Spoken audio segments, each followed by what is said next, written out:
All right. Whoops. Talking, Talk, talking, talk. There we talking, go. talking. All right. Let's do a quick audio I never had check. soju before, and I picked some up earlier. It's pretty good. I've Soju? heard good things. Yeah, I've heard good it's things. it's like a distilled like rice, I guess rice wine. Yeah, it's common to mix it with beer for like Korean barbecue. Mm. Really I've quick. heard people mixing it with like the yogurt drinks, like the little Yakult. Oh soju. yeah. Oh yeah. Check. Audio check. All right. Cool. Checking, check. Burp, burp, burp, burp.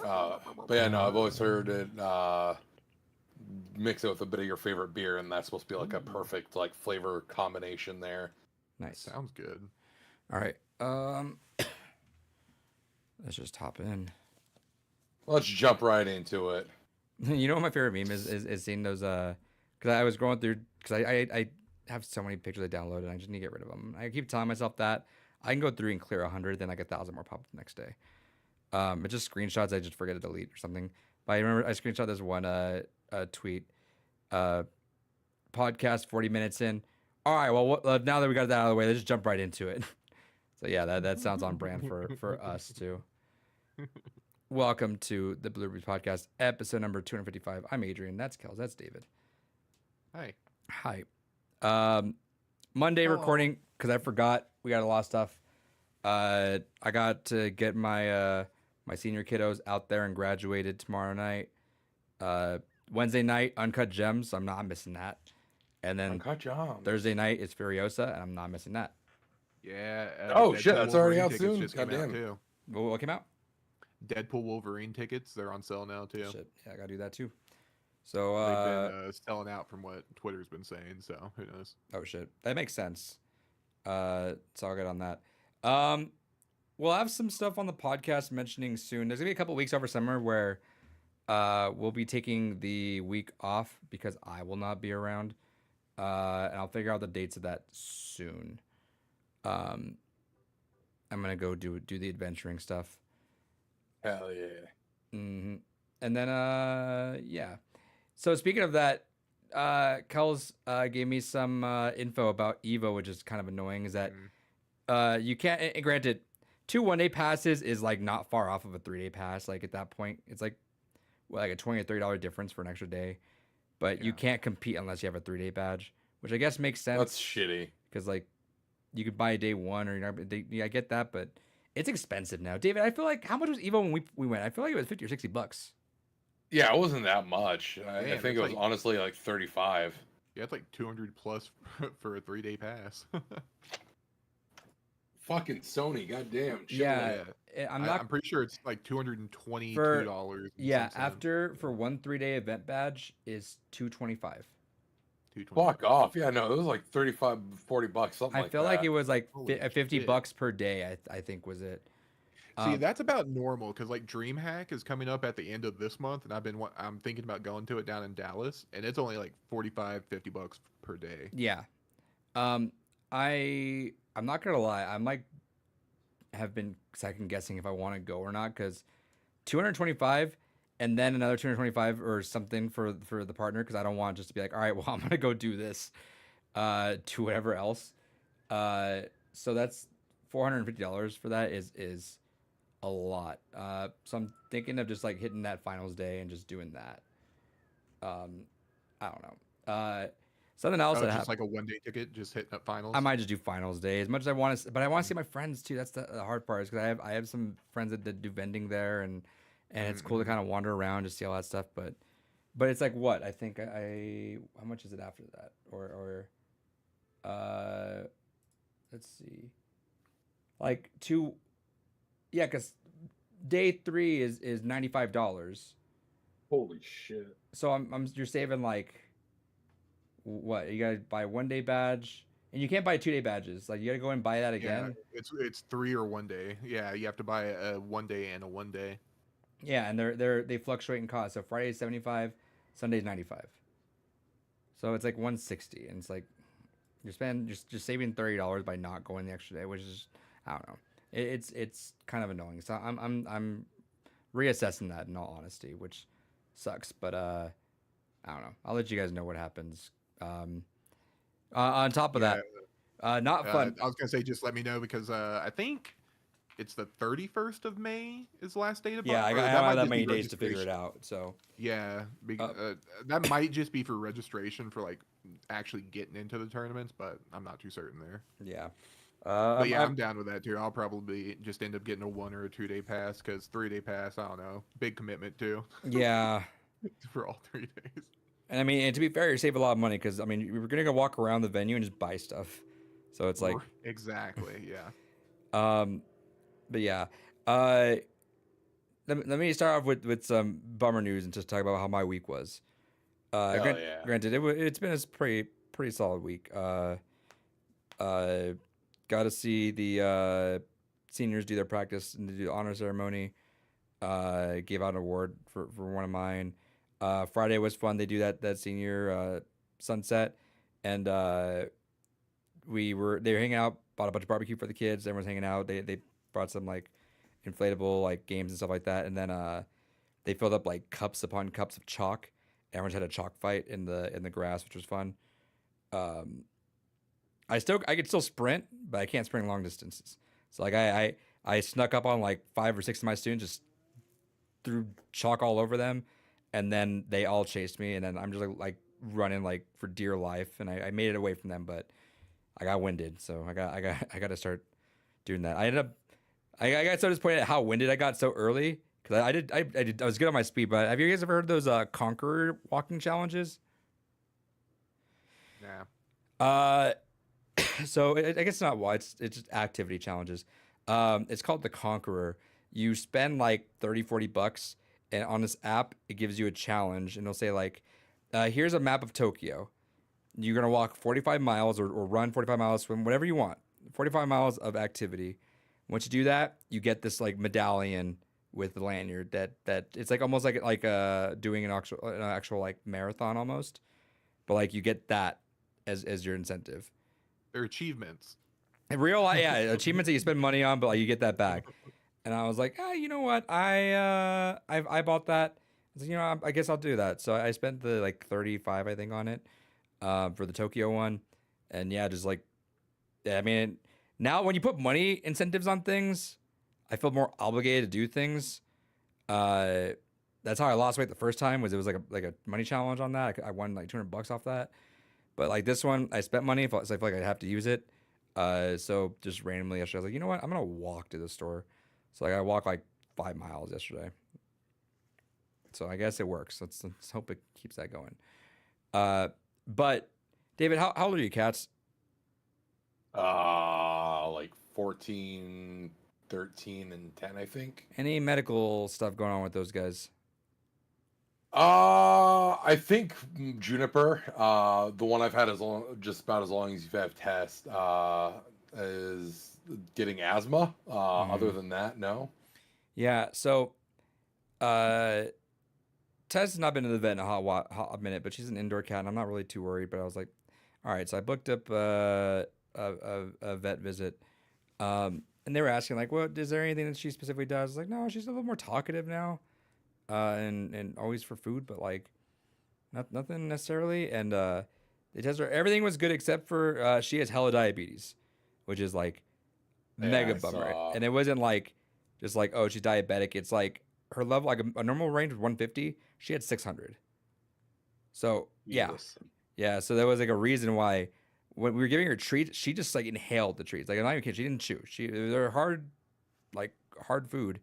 She just inhaled them. And I was like, that makes sense. She's so hungry constantly all the time. And there, yeah, because nothing's retaining in her. So she's like eating and just going out, and that's why she pees a lot. She's like nothing retains. So she's constantly drinking and eating, and just nothing's happening with it. Right. All Yeah. right. So that was it is my first. She's my first like personally owned pet, and being an elder and having to do that. So now I had to overall her diet, and then I have to give her insulin shots twice a day. I'm giving her some liquid medicine, which has been, I guess, just in case she's had other issues. They weren't sure, so they'd rather be safe than sorry. So they have me doing that. Yeah. But yeah, it's been troubling. So like, I in the mornings I would just give them the 2 bowls of food, and they would be off that good for 24 hours. Now it's I've had to give her wet food, which is good because I never gave her wet food before, but like give her wet food now. But she's like constantly hungry, and to a point where like she's like whining for hours upon hours. So shout out if you hear constant cat crying in the back. That could be mine. But the thing that sucks, and this is the bummer part, and it was not even a thought when I was first having it. First I was like, all right, well it's gonna be annoying because like now I'm gonna feed Juice the same way I'm gonna feed Juice. Yeah. Same food. He's only 4. That's fine. But Tess, I gotta feed separately. So me and the partner are like, all right, well, we gotta figure out like maybe one of those like microchip collars that can only open for him or something. We don't know. What's up, everybody? And I was like, all right, well, we're looking at that. And then I didn't think about. I was like, I'll just leave the food out for Juice. But even though Juice is a big boy, he doesn't really eat already. He kind of eats like moderately. He's just naturally thick boned boy. But I didn't. It never occurred to me. He just has not been eating now because he wants to eat with Tess. That's one of the first ways they bonded. Was like I have a picture of it too, where he was actually saving his food for her, and they would like eat together. And now he just doesn't eat because he's waiting to eat with her, and she's just no longer allowed to eat just whatever food. And that's been unfortunate. So now I'm trying to juggle how to get these cats to eat, and Juice just doesn't want to eat any right now. He's just whenever we got Tess in the bathroom eating her food, Juice just waiting by the door, waiting for her. We're like, so that's been a bummer. So I'm having to figure out a bunch of stuff with these guys, but yeah. So when my going forward because they're gonna actually have a test, or they're gonna another vet visit in about a week and a half. They're gonna see if she's in remission. So like some cats will go into remission when doing this, but her age and just how high the diabetes was or her blood sugar was, I'm like I don't feel too confident that she will go into remission. So her diet's now a lot more expensive, medications now a lot more expensive. So this is like the official cap on like, all right, I think I need to stop going buck wild on some of these on some of the spending. So we'll see how that goes. But yeah, that's been a thing. And another thing of a bummer news I found out this morning. I don't think any of you guys would know. Anyone remember the Dingster? There's this video where someone's been uploading daily. It's just from Spy Kids 3, I think, where the Oh, do you know what I'm talking about now? yeah. It's the cowboy. He comes down with the umbrella, puts it away, and just says, "Somebody ring the Dingster," and they would cut. And then this guy's done it every day for the past 3,000 days, and then decided to today like call it. So this is his last one, and like as dumb as it is, that's just a constant meme that I've had on my YouTube every single day I've opened it for now. It's been like 5 or 6 years I think I've followed it now. It's just a bummer because every time I open my YouTube, that was a constant in my life. Just all right, there's a new Dingster video. Cool. But shout out to that. 3,000 doing something daily for 3,000 times, not something I would ever do. So shout out to them. On that note, how's you guys' week? Hopefully a little bit on the upper end, David. Tired. Mostly server work. Yep. Still server work. Maybe at least another week and a half, 2 weeks of it. Yeah. Yeah. Fun. That's my life. Nice. Kels, anything on your end? Pretty quaint, quiet week. Except this weekend I went to my first store showdown for old Star Wars Unlimited. It was a lot of fun. A lot of people there. It was like 30 plus people. Just missed out of Top Cut for top 8, so didn't get the promo this time, but there's like 4 more store showdowns this week alone, so I'm hitting them all up and hopefully bring home the glory. Let's do it. Yeah. Nice. Did I explain what the podcast was? Our video game podcast? I don't think it matters anymore. David, did you get anything this week? Hell yeah. I got some interesting things here. I got a nice minty sealed copy of the shit fighting game called Legend of the Dragon on PS2. Got that for a few bucks. Why the shit? It's a weird like 3D fighter. It's in the early days when they were still really trying to kind of figure that out. Not a great fighting game. Something that is great though, a series that is near and dear to my heart. Easily more evil than Monopoly. I got Itakudi Streets 2 on Super Famicom. Fucking love this series. One day I'll get someone to like actually finish a whole round of this game. I have yet to successfully get anyone to finish a whole game of this with me though, because people are fucking cowards. Nice. Also, speaking of Japanese imports, I got a copy of Black Matrix on Dreamcast. I managed to snag this for like $20. So about half off from what it normally goes for. But it came with the art book, so I was like, fuck it, I'll lowball the guy and see what happens. And he accepted the lowball. But I got Raging Loop for the Switch. Nice. And then I got these two gems right here. Now, the Adrian and Kells know about these already. I asked around. No one was interested. I asked my boss then. He's like, hey, you can just fucking keep them. So I have these beautiful pieces to my collection. Nice. The Pokemon Center Charizard Game Boy Advance SP. It doesn't show up well because my lighting is shit in this room. But more importantly, the backlit modded Game Boy Color. Nice. Sick.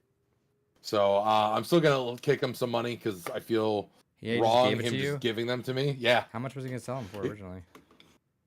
He basically said, I don't know, see what you can find me. And I asked around and no one was interested. So I was like, just fucking keep them.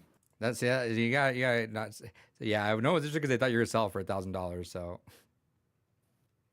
No, altogether it goes That's for bullshit. about David- 500. David's bullshitting.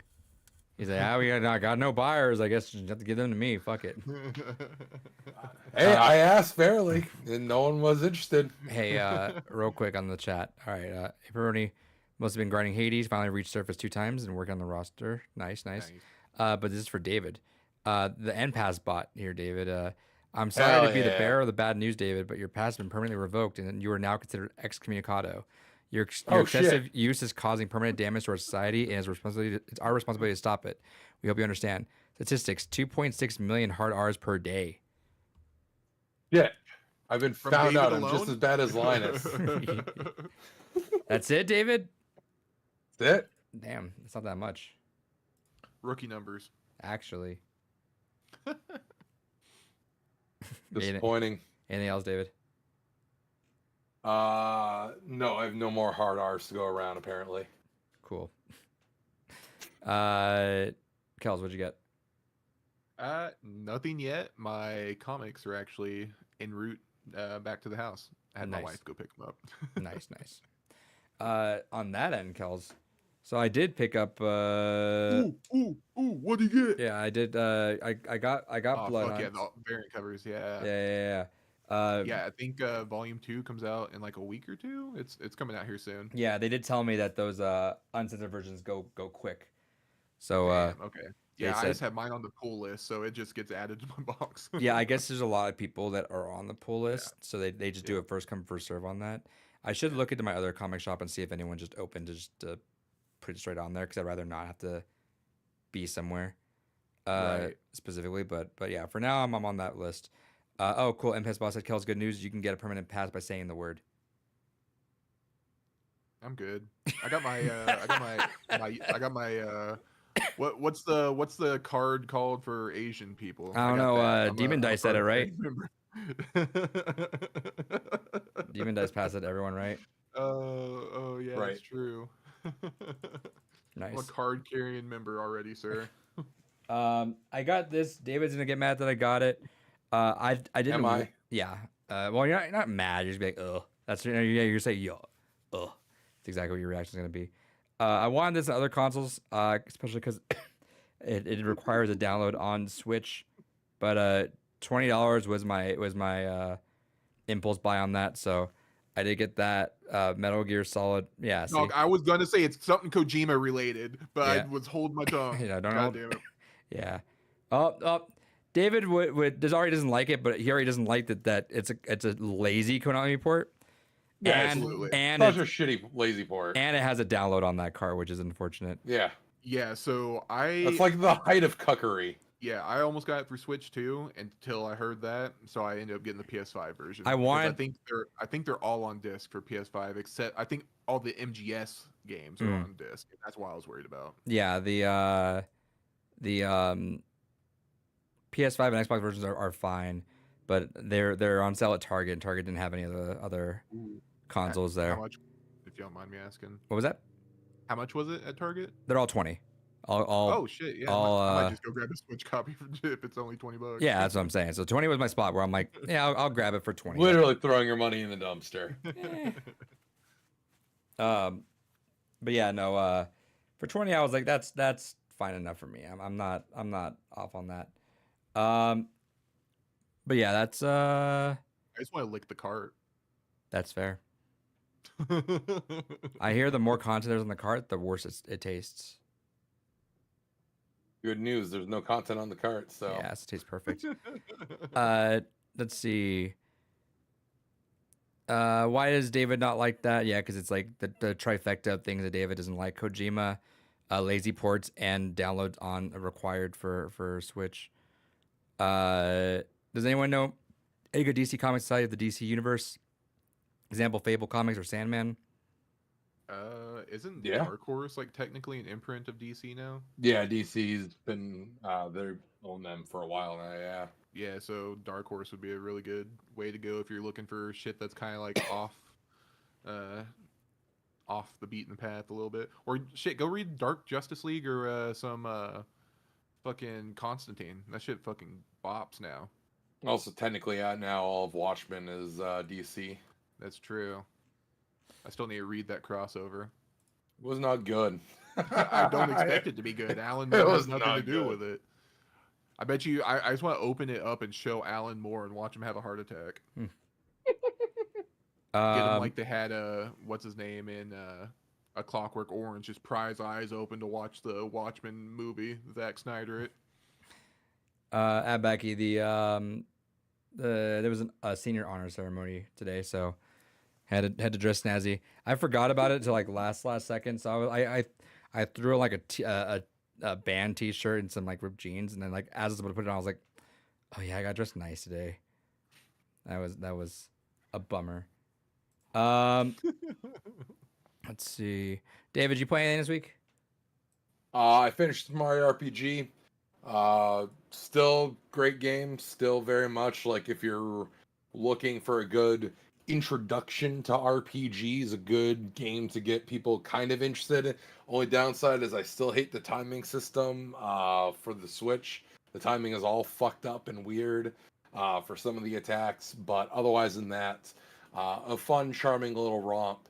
And then I started back up Higurashi so I can try to get finished reading through all of the HAL remakes for Higurashi. So that's about it. Haven't had too much time on that front.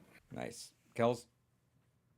I kind Hades. of got back into this, yeah, Hades, and I've kind of gotten back into the swing of easing myself back into Rebirth. Okay. Hell Because yeah. like I kind of realized after like a week or two, I was like, fuck, I haven't played this game in a few days, so I really need to get back to it. So I started knocking out like some side stuff to kind of ease back in, and I feel like after I do a few, I'm just gonna beeline the main story until like I get to that point where it's like, yeah, I clearly should probably tie up any loose ends before I go. Yeah, and the game will outright basically tell you like Okay. there's literally no turning back. Fucking go do what you need to and then come back later. Gotcha. Okay.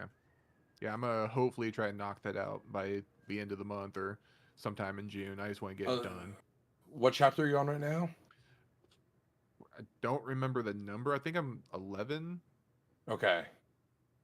Okay, yeah. Yeah, you it's gonna feel like you're only halfway there, but you're a little bit more than that. Yeah, from what I've seen, there's a really tough and enduring part that's about to come up that I haven't hit yet. I the only issue I have is I just wish that the only like real dungeon feeling dungeon in the game wasn't saved for the very end of the fucking game. That's what does suck because it's not really a spoiler, but they so my interpretation is the shit in between like the big open areas is what their intention is what they're intending the dungeon to be, right? Because like in the first area, you go from the grasslands into the next area, and you have the mine that you go through, and they're like, "Oh, this is Barrett's dungeon. You get some backstory about him working in the Yeah. mines." It's basically like that mine dungeon, Yeah. just like 70 layers of it, because it's like a fucking. I think it took me like a good 6 hours to kind of go through all of that, and Oh my god, that's how I felt going through the sewers and the goddamn core in the first game. I'm also going to give you a bit of advice that I think I mentioned it during the podcast when I said I finished the game, but I did not realize this. When you have the fucking long string of final boss fights, because it's Oh gonna be, god, yeah. it takes like it took me legitimately, if I took out the retries, I think it was like an hour and a half long to do the boss fight. So when you're getting ready for that segment, fucking set some time aside, because not only that, there's like a good half hour of cutscene, uninterruptible, and before, during, and after. So make sure you have a good hearty block of time. But you can, during those cutscenes, pause the game and go to your characters to edit their loadout before each section of the fight restarts. I did not realize that. And because of that, I went into the final part of the boss fight with a very unoptimal loadout. And that was the source of much of my anger and frustration, because I was damned if I was gonna, in my head, thinking I would have to start the entire fucking thing over again. So I got stuck on that for a while, and I was very mad. But I didn't need to be mad. You can pause and go into the menu and change it during the cutscenes. Feels like a weird thing to allow you to do, but at least they apparently allow you to do it. Yeah, I remember them letting you do that in the first one for Sephiroth. I didn't figure that out until like the third time I tried it, because I don't know what I was doing, and then I seen it was like a little note. It was like press square or Yep. something, and then you press and you're like, oh well, fuck. I guess I can do something about this now. Yeah, it's exactly that too. But they only show it for like a split second, so Yep. I didn't even notice it. Especially with Yep. all the fucking shit that goes on during these cutscenes now. Yeah, it's like, hey, look at all this cool shit over here. Meanwhile, it's just like, hey, down here. But do recommend that. I look forward to you both finally finishing that at some point, so we Yeah, can actually it's- have a hearty talk on it. It's gonna be a while. It's It'll be by the time the last part's out. Yeah, pardon I would me. hope so. The I last. it's a bit of a bummer how that game really did come and go. Like there was Yeah, like and no it apparently lasting. didn't sell good at all either. Yeah. Oh well. Um. For Crazy Pepperoni, my favorite character from Hades is Skelly for sure. Skelly is the best. Just a random skeleton down in the underworld that speaks with a thick New York accent. Love it. Dude sounds like Joe Pesci. It's the best. Real quick. I guess Marvel's new Doctor Doom comic opens with a tribute to MF Doom. Yep, That's sick. because my wife went to go pick up my comics. Like, all right, you have to check. Ask them if they have the new Doctor Doom comic, because I didn't get it pulled in time. And that came out last week? 15th, yeah, May 15th. Okay. Yeah, it's a new like mini run on Doom.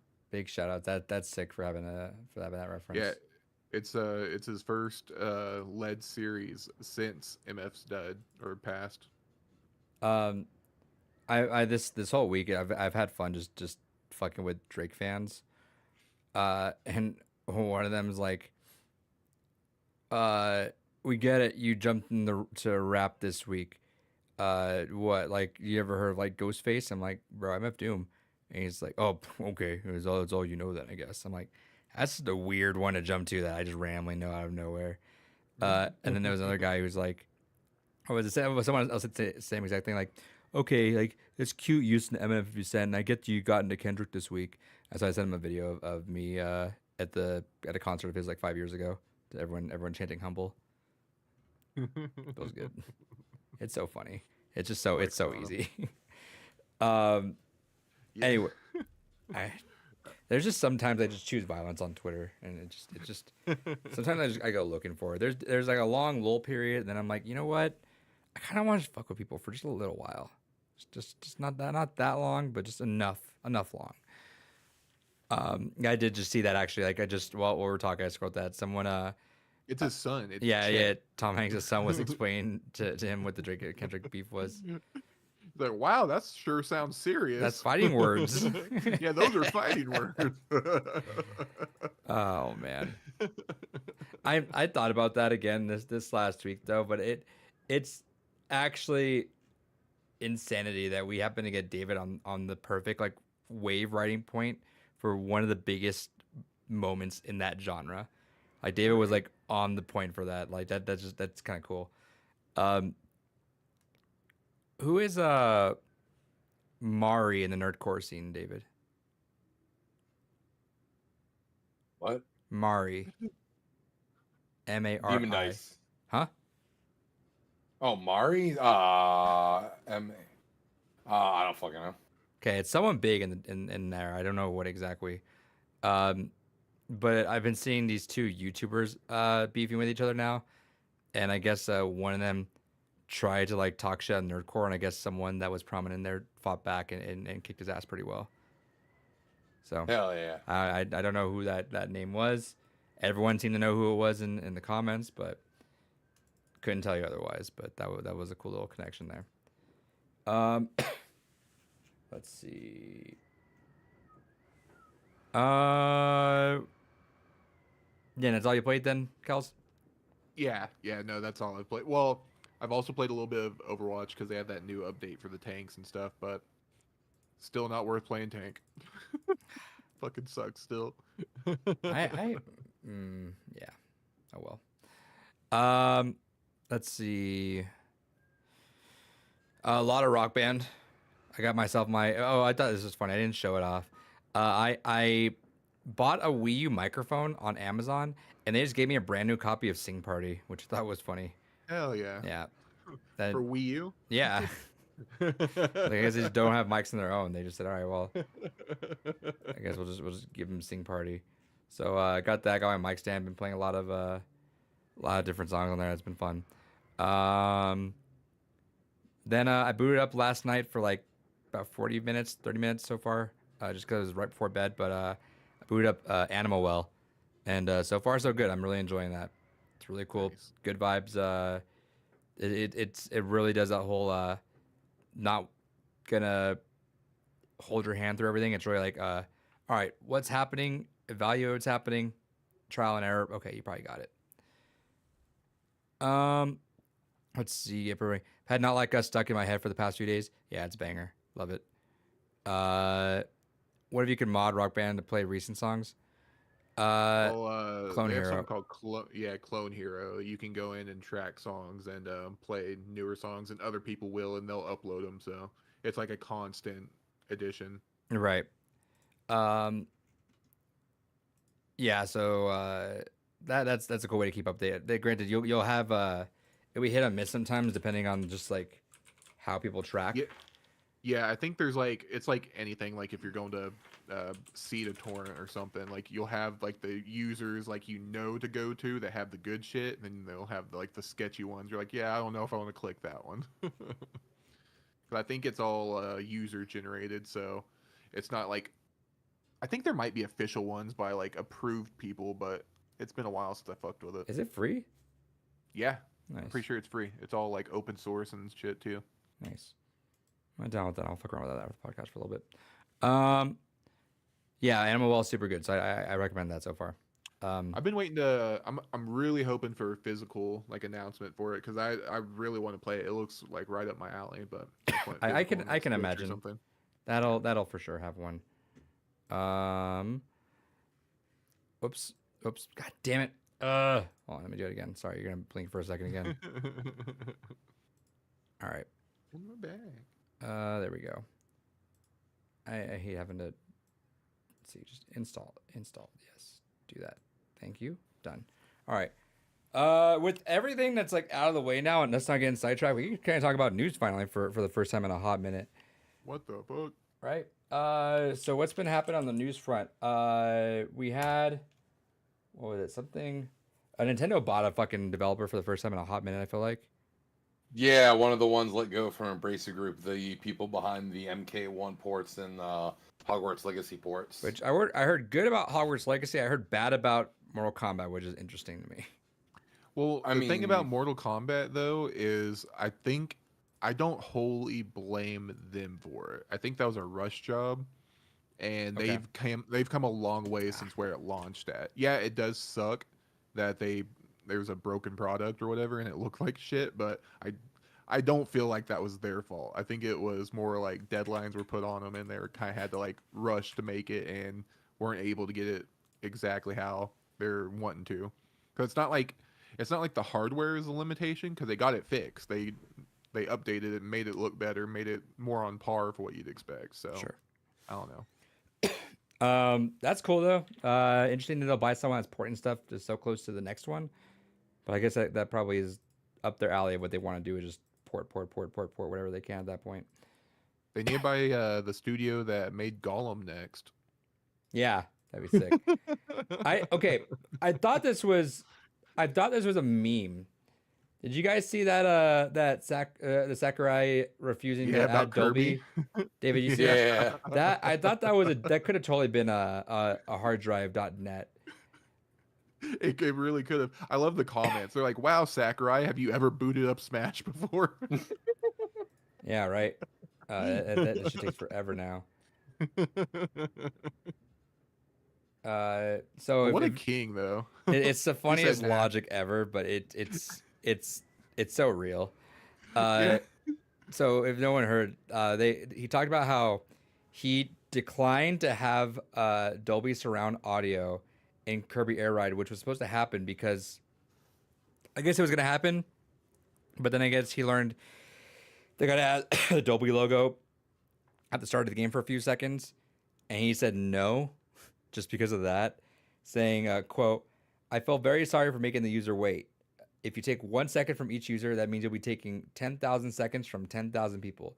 The more this repeats over the years, the more time you will cause players to lose."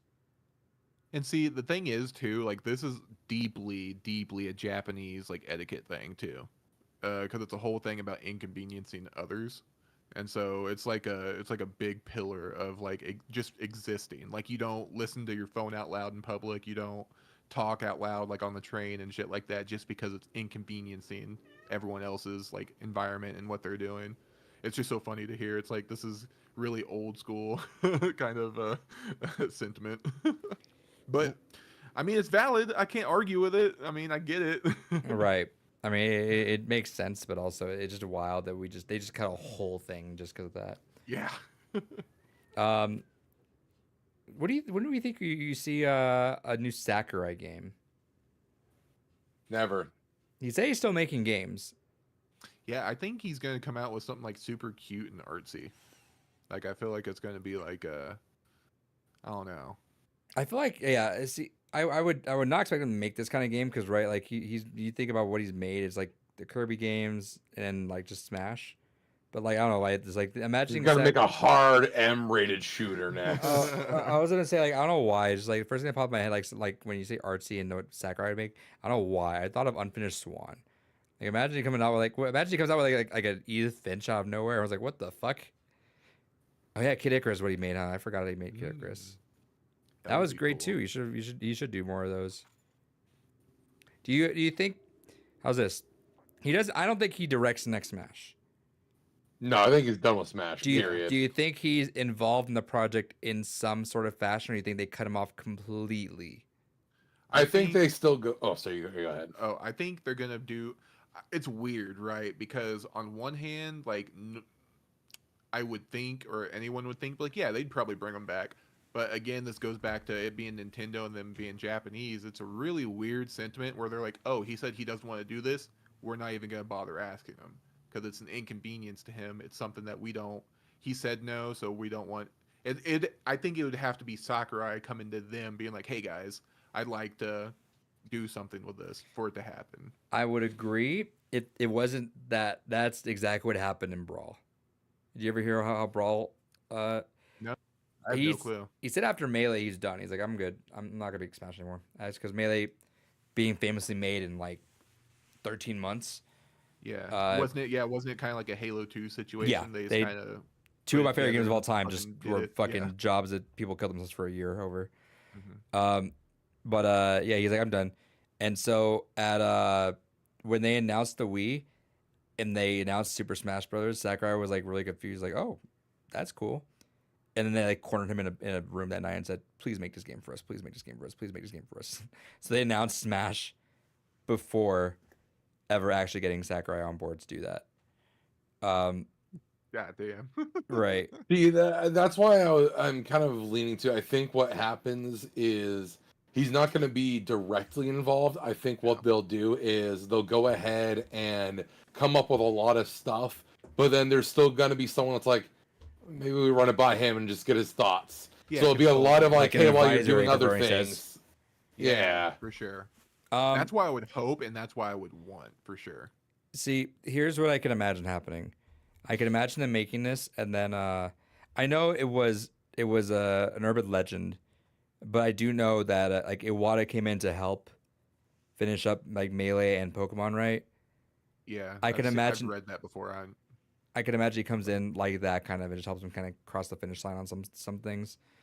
But then I don't know how I'd feel if I was Sakurai. Like I feel like once you get in on that boat, you'd really want to get your hands all over it. I imagine like he's such a workaholic that I cannot imagine him being a one toe in the water kind of person. I feel like you just be like, all right, fuck it, let's just do it then. Yeah, and I think it'd have to do with like how far removed we are from it. Like if they wait another 5 years and then do it, maybe he'll be like, "Yeah, I've said my goodbyes, I've done my piece." But if they like boot it up, like, "Hey, we have the Switch 2 coming out, motherfuckers. We gotta get the start on this." Maybe since it's like a little bit closer, a little bit more still fresh, it'd be easier to jump into for him. I feel like. I feel like it could go the opposite way too. I feel like just he needs to be Yeah. more removed from it. We're at the Switch 2. We're kind of there. Do you guys think they pull a Mario Kart 8 Deluxe on this on Smash, or do you think we just go brand new Smash like 4 or 5 years from now?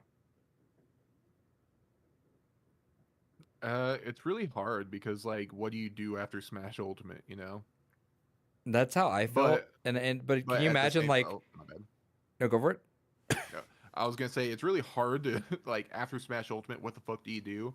But other games have done it, like Mortal Kombat. Like you had Mortal Kombat Annihilation, had every character, everything you'd want, and then they were able to kind of like reset and do it again. So I mean, it's something that has been done. I just don't know how the fuck you would do it after how jam packed and just how full to the brim Smash was, and after seeing how much it took out of Sakurai. I mean, the dude was on his on a fucking hospital bed working on the He was goddamn IV'd game. up. Yeah.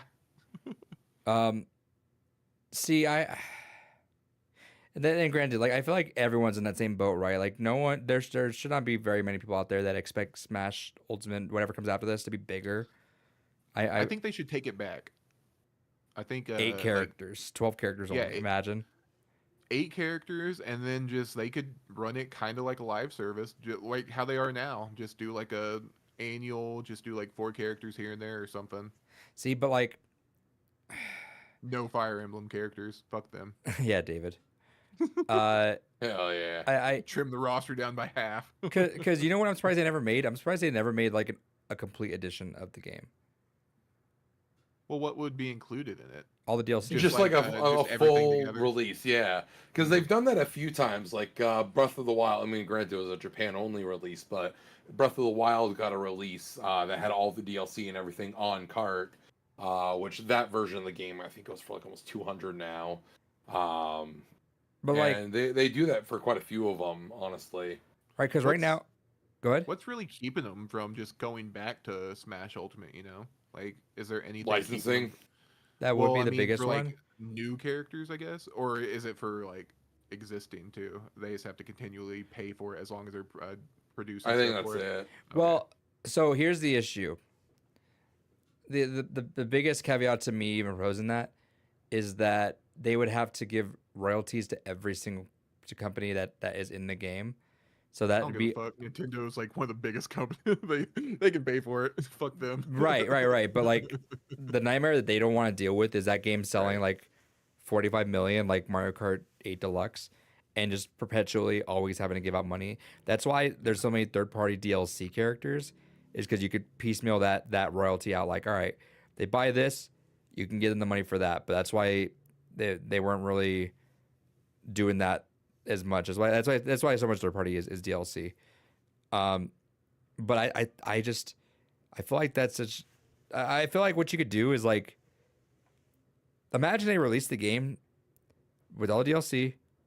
Fuck it, like give us like one more patch, let it sit there for like 4 years and do what Mario Kart did, which like, hey, surprise, here's more shit out of nowhere.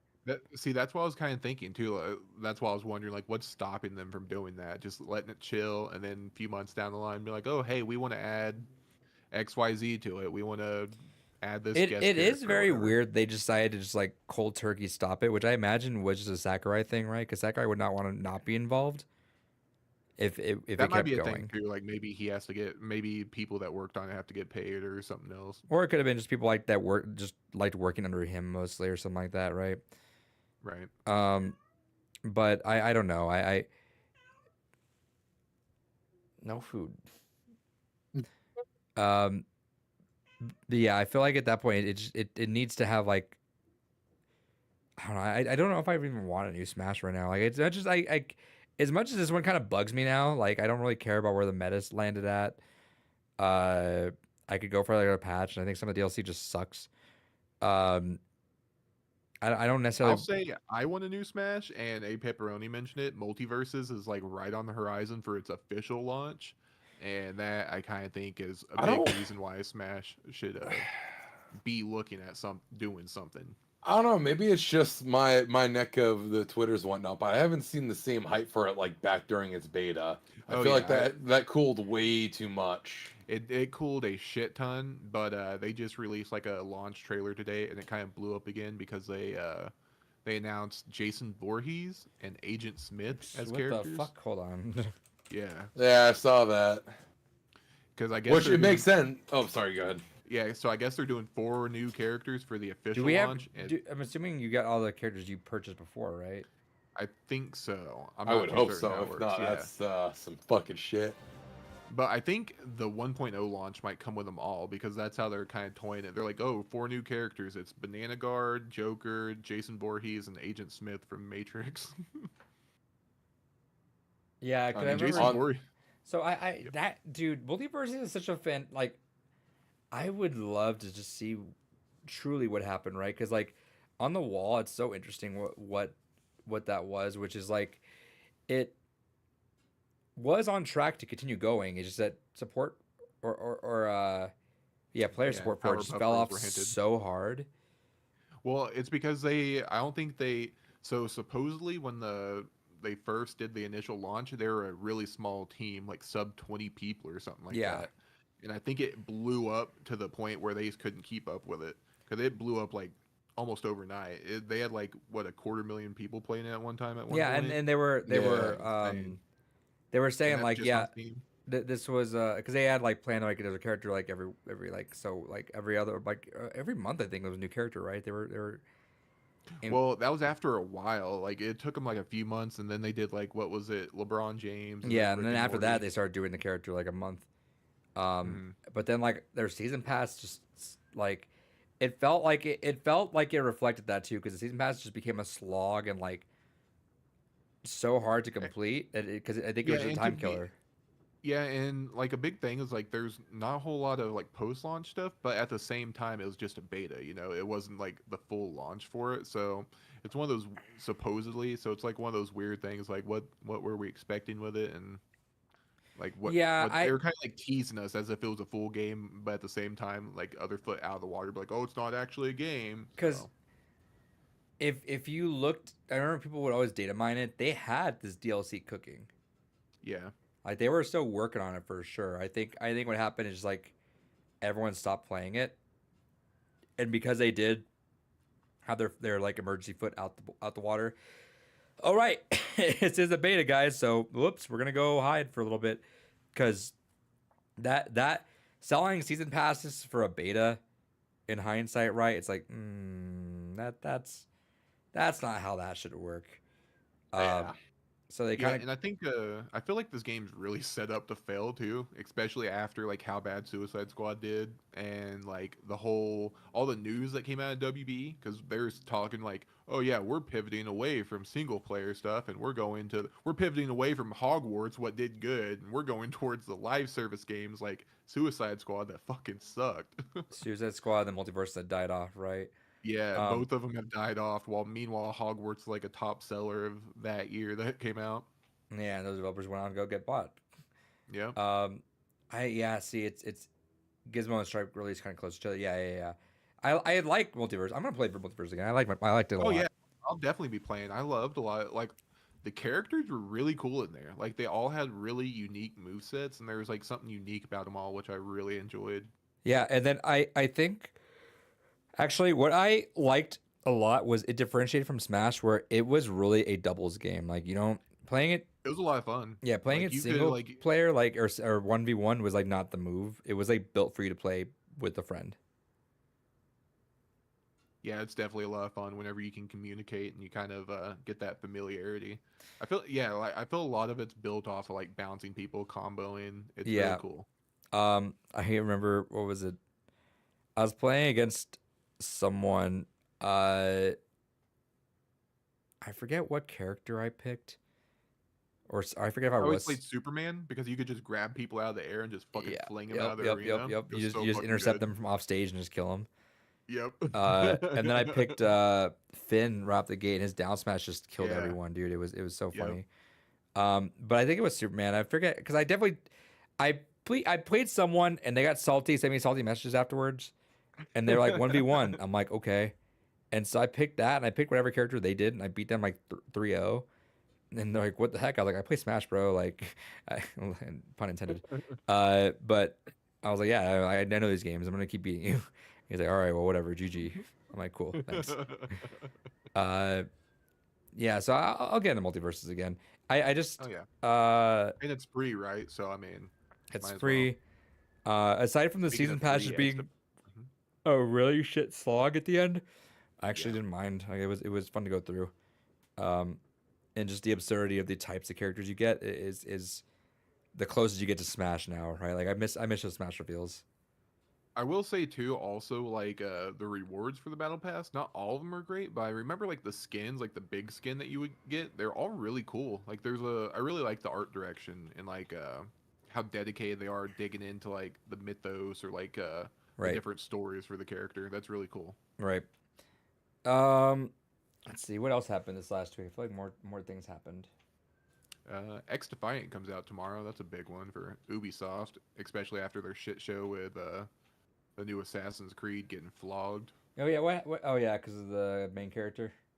Yeah. A retainer isn't a samurai. All right, dude, whatever. Shut the fuck up. Um, let's see. Actually, Assassin's Creed is the most historically accurate game. Brother, you fist fight the Pope at the end of Assassin's Creed 2 in an alien spaceship. Da Vinci just hooks you up with all kinds of fucking weapons of war. Like, come Yeah, on Da now. Vinci gives you like a fucking pistol. Also, it's not like this is some like mysterious unknown man who's never been mentioned. Yasuke has been a part of other video games for a long ass Yeah. time, like Samurai Warriors. You know, one of the Neo. longest. Oh, fucking. You know, I seen a meme. It was like people were like, "Why weren't you bitching about him being a Neo?" And people were like, "They probably didn't get that far into the game." I on another note, and actually I kind of want to bring this up. Apparently, it says also Hellblade 2 is supposed to be releasing in a few days. Yeah, No, it releases tomorrow. yeah. Tomorrow's is X Defiant and Hellblade 2 day. Yeah, so Really glad Microsoft wants you to know about that release. yeah, Did so you see that's like been the post that they put up? what for? The I think it was like the studio head or the director. He put like a post like on Twitter like addressing the release, and it sounded like someone was getting fired. Like it didn't Oh. sound like a happy like yeah we're so excited. It was more of like a somber like hey guys listen type of situation. It was weird. I'm gonna go look at that right now. Yeah, it was really fucking weird to read. It was like, what's the tone here? Like, I wanna. I hate that already. But it's also weird because like I don't know how true it is because embargoes, but people have been saying like that have had copies have been like, yeah, this game's good. Like, so I don't know what's going on. It's all such a weird situation with there like being no marketing and stuff combined with it. Let's see. Hi, everyone. As we sit on the eve of the release of Senua's Saga Hellblade 2, I wanted to thank you, our fans, on behalf of everyone here at Ninja Theory. We see you and we hear you, and when you give us such love and support, when you tell us how much Senua means to you, when you tell us how much you are looking forward to the game and how much faith you have in us to continue Senua's story in a way that does justice to the connection so many of you have to her and to Hellblade. From the very beginning of Senua's Saga Hellblade 2, we have had you in mind, and I truly hope that when you play the second chapter of Senua's story, you will find that familiar connection once again. That also so many people will find their way to Senua and her world too. Making video games is difficult, much like Senua. We as a team have been guided by a conviction to achieve our quest to make a game that sinks you deep into Senua's world and to take you on a journey that leaves you thinking and feeling. I believe we have achieved our quest, and I hope you'll agree. I'm very proud of the game, very proud of our team, very proud of you, our fans, who have supported us on this magical journey. Thank you. Yeah, it is a little weird. It has like a somber tone to it. Like I don't know what it is. Maybe it's just me reading it weird, or I don't know. I mean, we know that the firings are not going to be stopping. We know they're due for more. Well, see, that's another thing. Supposedly, they've already been approved for like their next game that's coming up. Like that's what I've seen, but like that's all hearsay, you know. Yeah, I mean, I'm sure many of those other studios were working on other games too. Yeah, that's a big thing. Like Tango, they're pitching. What was it? Hi-Fi Rush 2. And Yeah. they Yeah. probably had other games down the pipe. I'll play devil's advocate on your own. I think the reason why you're reading it that way is because we're so used to messages like that being not good. Right? It's Right. like we only ever see those in terms of firings or delays or something like that. So I think we're just not used to like or like, oh, don't spoil this story that's leaked on the internet for the past month. This is one of the first and only ones I think that I've seen. There's like, hey, thanks for supporting us. We appreciate you. Fingers crossed. I would hate for anything to happen to them. Microsoft needs to needs to fire their marketing team though.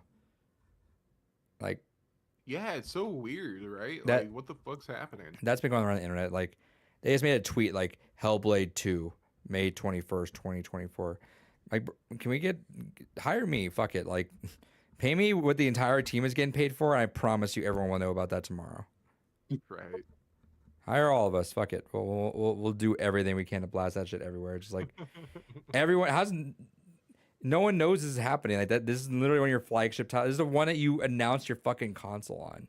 Yeah, this is Yeah. like the one that they've been putting all their eggs in the basket for, right? Like they keep on showing the same fucking trailer of that goddamn giant or whatever, and it's in her face. So they're like investing everything into it. This is the one that I've always thought could be their game of the year finally, right? Because Microsoft never gets game of the year because I mean, to be fair, like their highest acclaimed game is fucking Forza Horizon, right? I always thought that this could be the one, but I don't know. Microsoft's just.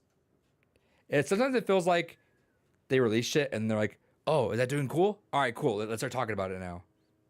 Like, no, talk about it ahead of time. Like, what the fuck? I don't know. Like, I feel like even like when like Starfield even came out, I feel like no one really gave a shit. Well, it's I because that think game it- was trash. I knew you were gonna say I that. think dude. it had like a. I think it had like a short time like in the limelight, and then like it just kind of died off because it wasn't like a Skyrim or like something spectacular. They said Wasn't that good. they did say that Call of Duty is gonna show up on Game Pass now, so that's Surprising no one. what That should surprise no one. I don't agree. I think that is The money is getting you into it and then charging you for microtransactions. Yeah, so I'm with David on this because Warzone is already free.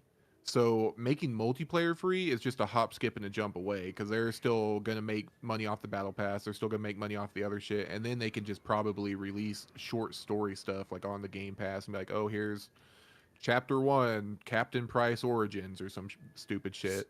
so.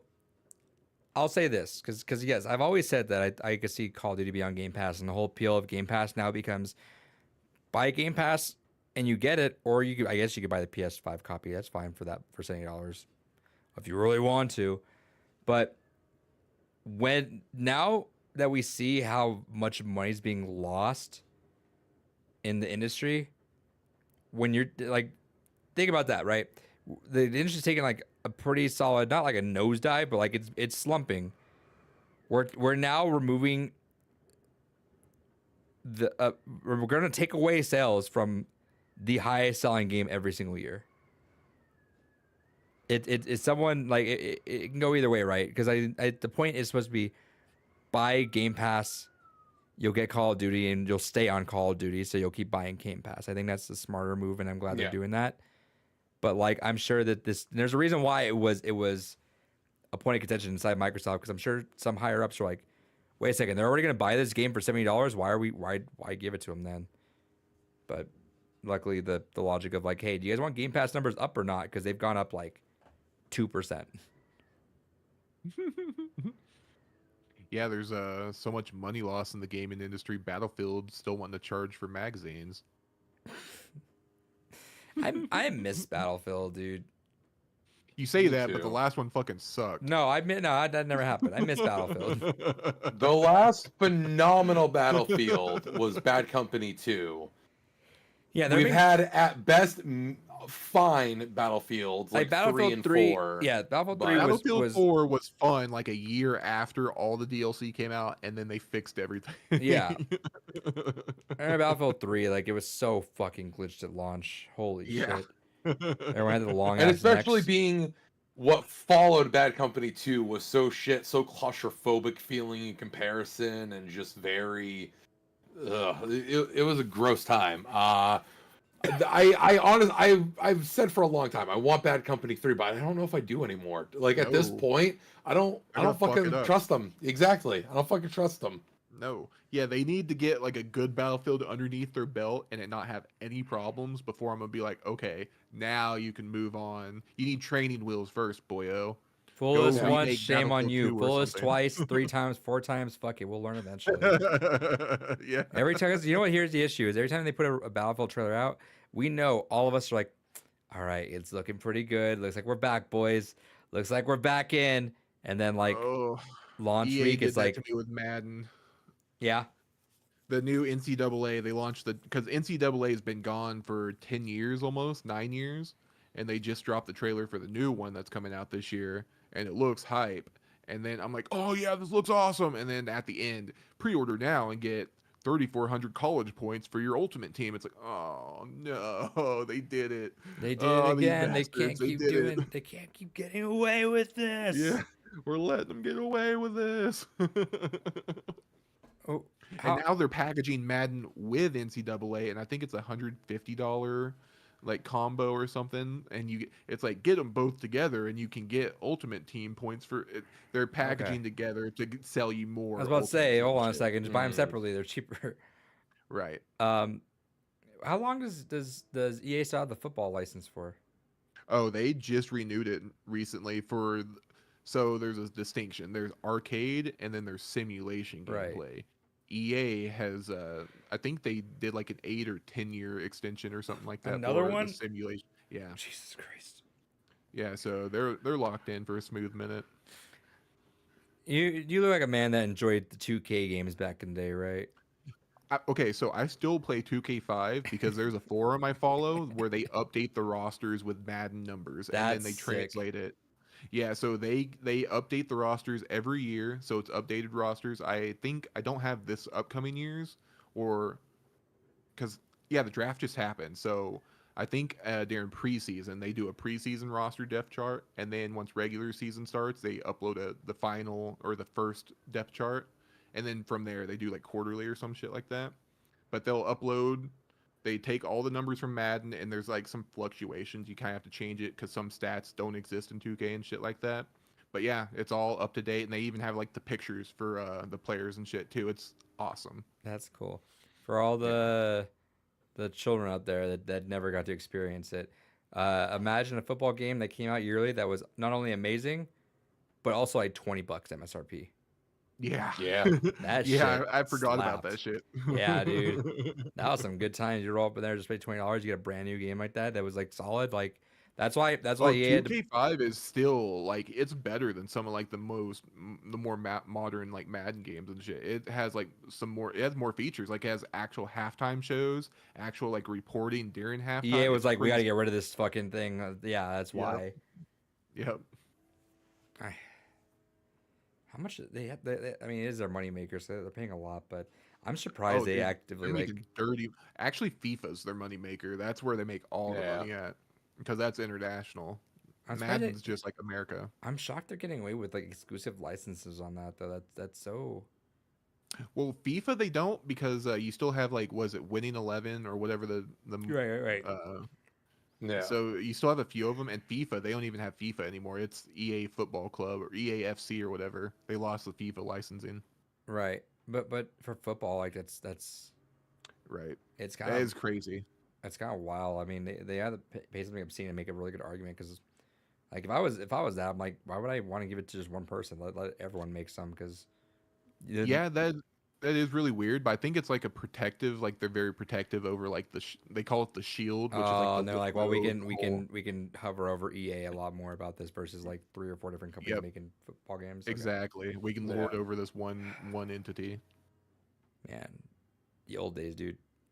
That was Right. good times. You know, and we kind of touched on this, but makes me miss it, dude. When you go back to you go to, like Best Buy or something, and you walk by and you see the new Platinum Hits games, and you're like, ooh, new Player's Choice $20 games. Like, Dude, I brought that up a while ago. I am shocked that this gen we never got the I'm not. equivalent. They don't need them anymore. You know why? Is like they don't drop that low anymore. They sell out of the stock in the store, and then it's still like $50 on online, and they'll just keep it that way. Yeah, I was gonna say I feel like it's because most of like the sales are like it's online digital sales. It's like, oh, this game's been out for a year. Here's its annual sale. We're dropping it by $20. I think now- the frequency of online sales replaced it. And it'll never be the same. But like, man, you could buy fucking Mario Kart Double Dash for $20 back in the day. Yeah. Imagine. Oh man, those were the good days. Those were. You just look at the wall, whatever you thought was cool, you bought it for $20. My for David, John Stalker always talks about this, how he worked at GameStop and they couldn't get rid of Go-Go Hypergrind, so they dropped it down to $20, just trying to get rid of the last copies. So he had like 1 or 2 copies of Go-Go Hypergrind because he was like, oh cool, $20. That's cool. Same thing with like Roller Rose and stuff, just $20, get rid of them. Fucking hell. Oh man. Let's see. Everybody says I had 2K12 that came on PS3, so I played. I didn't want to play it again because it was a dumb child. We're talking about football though. They were like football games that were the 2K. Yeah, like PS2, Xbox, and that. Were they on GameCube? I'm pretty sure they're on GameCube, right? You're the GameCube guy. I don't Anyways, know, it was that actually. era. They were fucking awesome. And then what's that one EA Sports series where every few games the guy on the cover would end up suffering injury? That was the Madden curse. Madden. Yep, the Madden curse. Let me. It was always a thing. If they're on the cover of Madden, do not bet on them. Right. They will get hurt. They will have the worst season of their career. They're not winning the Super Bowl. Let me see. GameCube. No, 2K was not on GameCube. It was just Xbox and Damn, PlayStation. y'all missed out. I had Xbox. I was fine. Mm-hmm. I was a double console guy, but it didn't really matter. I played for a couple days. I'm like, cool, and then I'd go back to Halo. Yep. You know what? What some of the few games that ever got me off of Halo: Resident Evil 4, Mercenaries mode, Resident Evil 4 back in the day. Ooh, good times. Burnout 3 Takedown. Mhm. That was the clincher for a game that actually drug me away from that. Burnout, a series that needs to come back. Like, Have you ever watched Smiling Friends? I've not. There's an episode last night. They make a recurring joke about Burnout Revenge. It's awesome. God, I fucking miss Burnout. But you know what? It's kind of deal with that where I say I want it back, but I don't know if I want it back because like Criterion's not the same person anymore. They're not the same I've been studio. saying because like so EA has both Need for Speed and the Burnout license and both studios under their belt, so they just need to combine, just do like a Need for Speed Burnout. Yeah, Need for Burnout. Let's go. Dude, like Crash Mode was so fun. That Yeah, that was but Crash I can Mode. kind of see how that's an issue now. Like, hey, go ram into 5 tankers and blow up the city. GTA's still around though, right? Like, That's true. um, dude, I remember the first time I ever played Burnout was it's a friend's birthday party and they got Burnout 3 Takedown as a gift, and it was on the PS2 they were playing, so it was only 2 ports. So we passed the controller on Crash Mode, and we would just see who would get the highest score for each of them. We were up to like 2 or 3 o'clock in the morning. Everyone eat pizza, junk food, drinking soda, just pass the controller, just playing Crash Mode. That was a day, dude. Those were the times. Just pounding Mountain Dew with the boys and causing fucking terrible atrocities. Oh Ah, man, it's the best.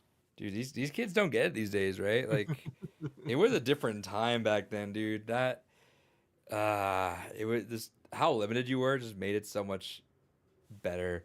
I they were doing a generations interview with some of the teachers for some of the kids in an anthropology class.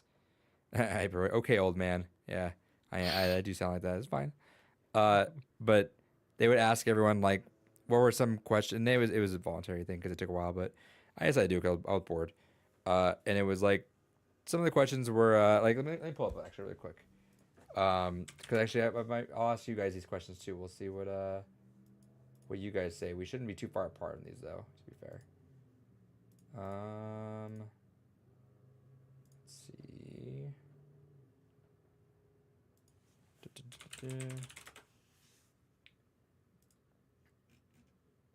All right. Whoops. All right.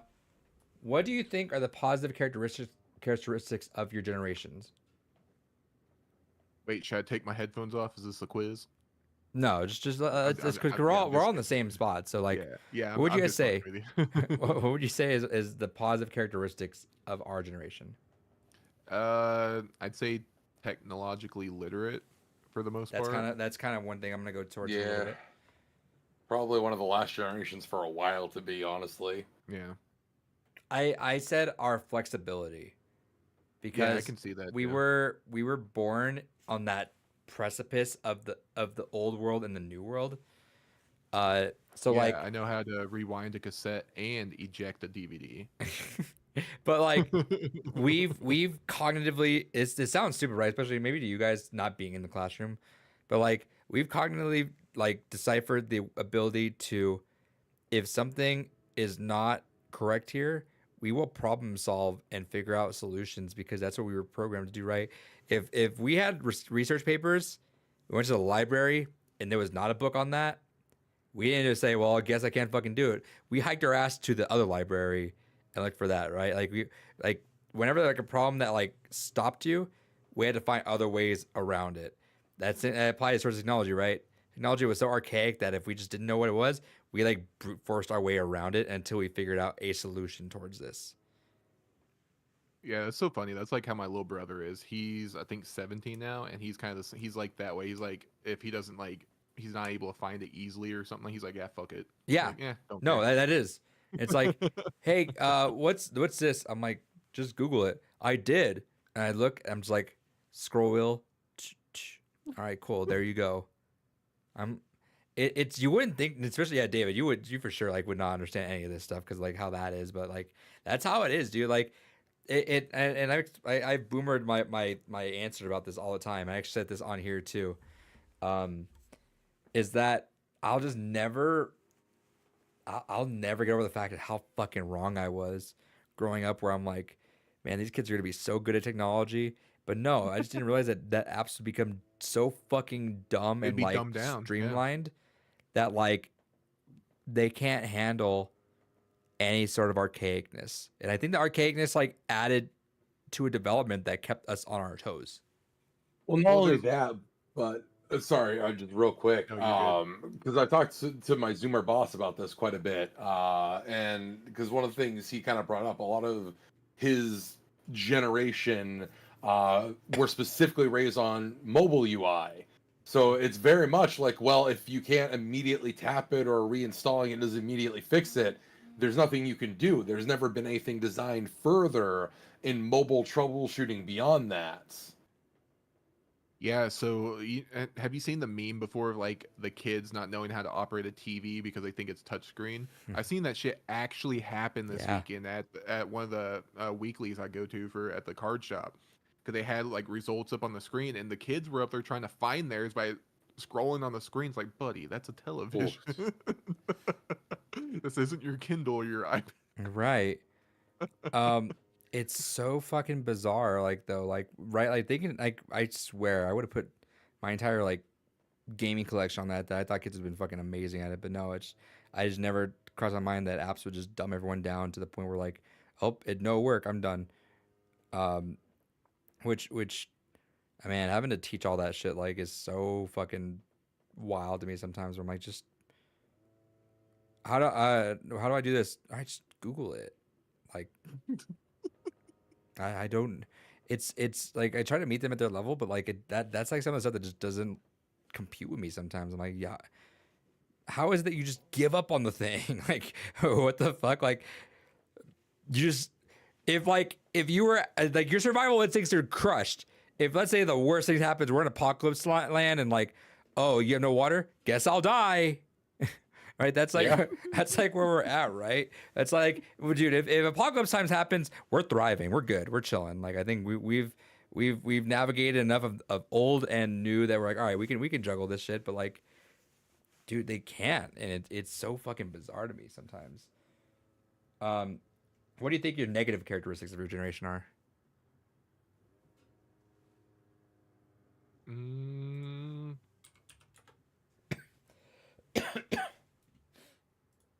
the emotional scarring from our parents. I mean, I guess you could say that for several. So, like something specific for us. I don't know. We grew up into a world that was not ready for us and also moving past us at the same time. See, I was gonna say we were cursed with the knowledge of what should have been. I love it. See, right now we're all aligned, so I'm loving that we're kind of on the same boat here. So I said, ironically, because we're so flexible, it's made us harder to connect with either side because they will refuse to connect on that. So I'm like the frustration I have right now with how kids just don't get it now. But then like I also have frustrations with older generations when it comes to newer stuff. Like, oh, I don't know how to I can't understand this newfangled shit. All right, have you tried it? No, I don't want to deal with it. I don't understand how my computer works. Susan, you've been in accounting for 50 years. You've been at your same computer for 50 Have you years turned it using this on and fucking off thing. again? I fucking kid you not. I literally had this issue. I fucking someone at work the other day had this weird thing where legitimately it was a weird error message. Hadn't seen it before. But I'm like, all right, let me take a look. First thing I do, pull up Task Manager. When was the last time this fucker was rebooted? Over a month ago. Well, let's start there. Reboot. Yeah, imagine that. Fucking suddenly everything's fine.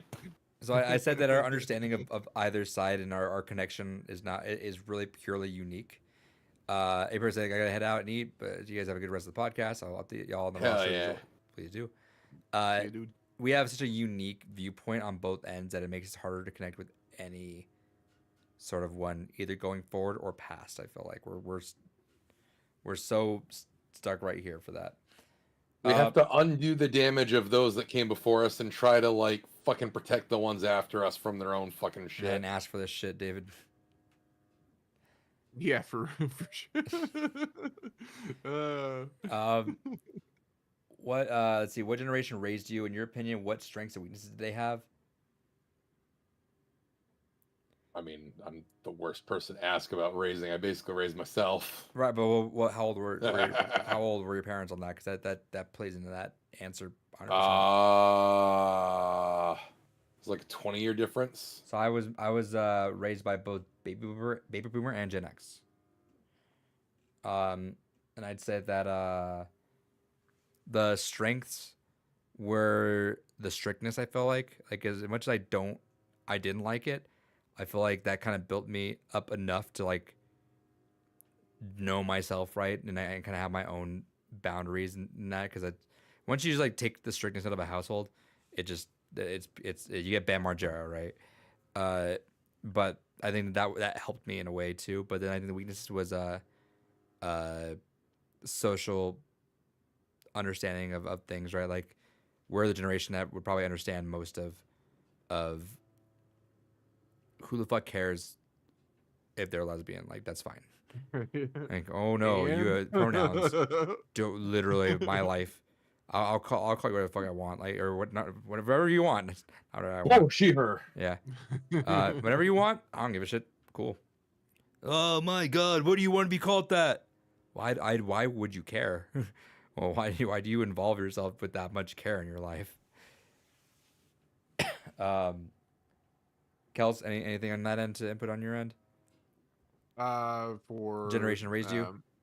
No, I'm like almost right there with you because I mean, my parents maybe they had me young, so like 20-year difference, and then I spent a lot of time with my grandmother too. So she's 55, so she's probably baby boomer around that age. Mm-hmm. Let's see. Next question was, how was high school like for you? It wasn't. When did you drop out? Freshman year. Damn. Kels? I mean, it was average. It was. See, you can't say that though, because it's average now is not average.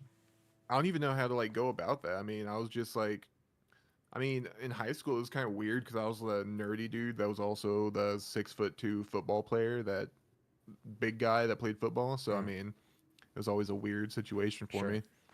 I said on my I played both sides. I said on mine, high school was interesting in that it allowed you to live the two lives that you need to live, separately. So if no one was able to really, or at least you could, but like it would have had to have been really unhealthily.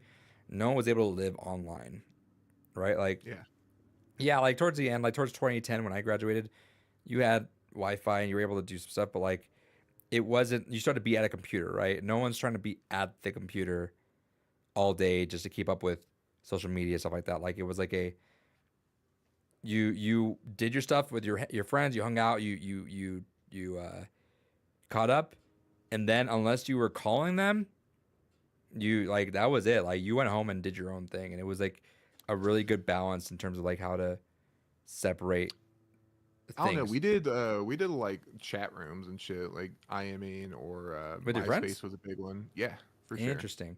See, yeah, my friends, I had two separate Or friends Skype. too. I had my online friends at that point, right? That's when I Yeah. around that time is when I met Councilman Geek. But like I had that online, Representative geek. yeah, I had that online life, but I also had like my in-person life too. It was really interesting the way that happened. But Yeah. like I wouldn't be able to do that now. It's like everything blends in together. For sure. Was high school, and again, I guess it's not for David. Was high school easy or a struggle for you academically? For me, it was definitely easy. I was one of those people like early on. I was in like all the talented and gifted like accelerated classes and shit like that. But I quickly realized doing accelerated classes meant more work. So I was like, yeah, I'm just not gonna do that, or I'll underachieve my ass off just so I can like do the regular classes and just nail those. Because I was always like, it was either my parents or the school, they would always try to force me into like AP classes and stuff. I'm like, I don't want that. You're making me do the harder stuff, making me have more pressure. No, thank you. Right. So you lived the stereotype. Got it. Yeah, exactly. It's funny you say that. So it was tougher for me just because I was also not diagnosed with ADHD. And I apparently belonged in gifted, but I just never got into gifted. But they It's also such a weird like. Did they test you or anything? Like thinking back on it, it's such a weird like situation. It's kind of like Charles Xavier coming into your classroom and testing you to see if you're a mutant or not or some shit. So here's what happened actually. It's kind of funny because this was a year ago. So I remember vividly in my So in California, we had a school district, but our population was more. It wasn't rural, but it was more rural. It was like a suburb in the city that Mhm. was more rural. So our school was straight up kindergarten through eighth grade. That eventually got split, kindergarten third, fourth through eighth. But I remember vividly in fourth grade, uh, I got put into a class that was half fourth grade, half fifth grade, and I thought I remember it was like the higher performing fourth graders and lower performing fifth graders. And I could have sworn it was like an inclusion style classroom or it was like a gifted style for that.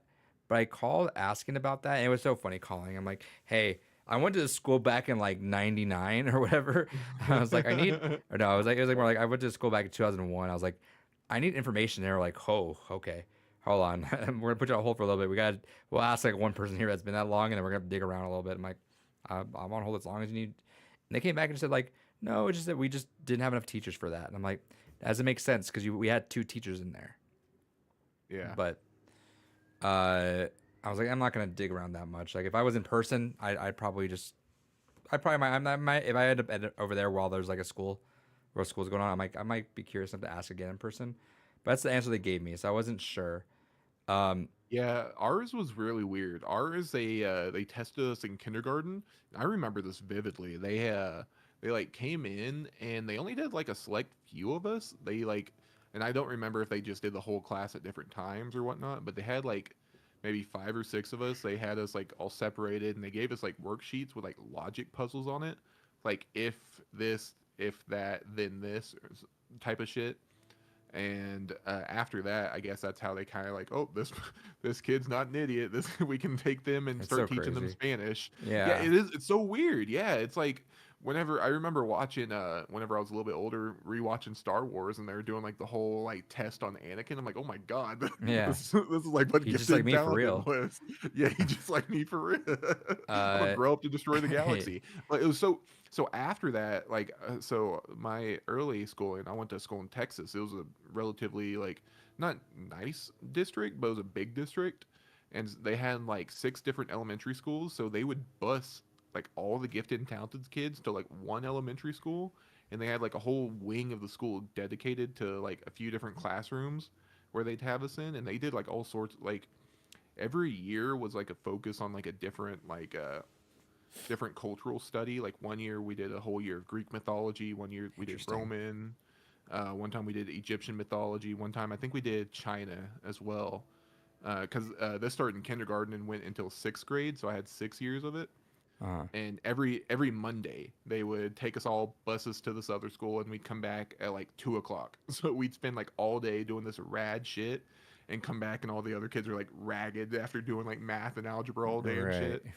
So they would, so we we would do like the cultural studies, and then we would do we had a Spanish class, and then we had I think it was around 4th grade they started us on algebra, so it was kind of like a social studies, math, and like what was it, foreign language. Right. Yeah. No, I remember doing something, and as I said, this, I like vividly remember something along those lines, but it just never transferred over to me when I went to this school over here. Yeah, So getting through all my shit, I just fucking hated it.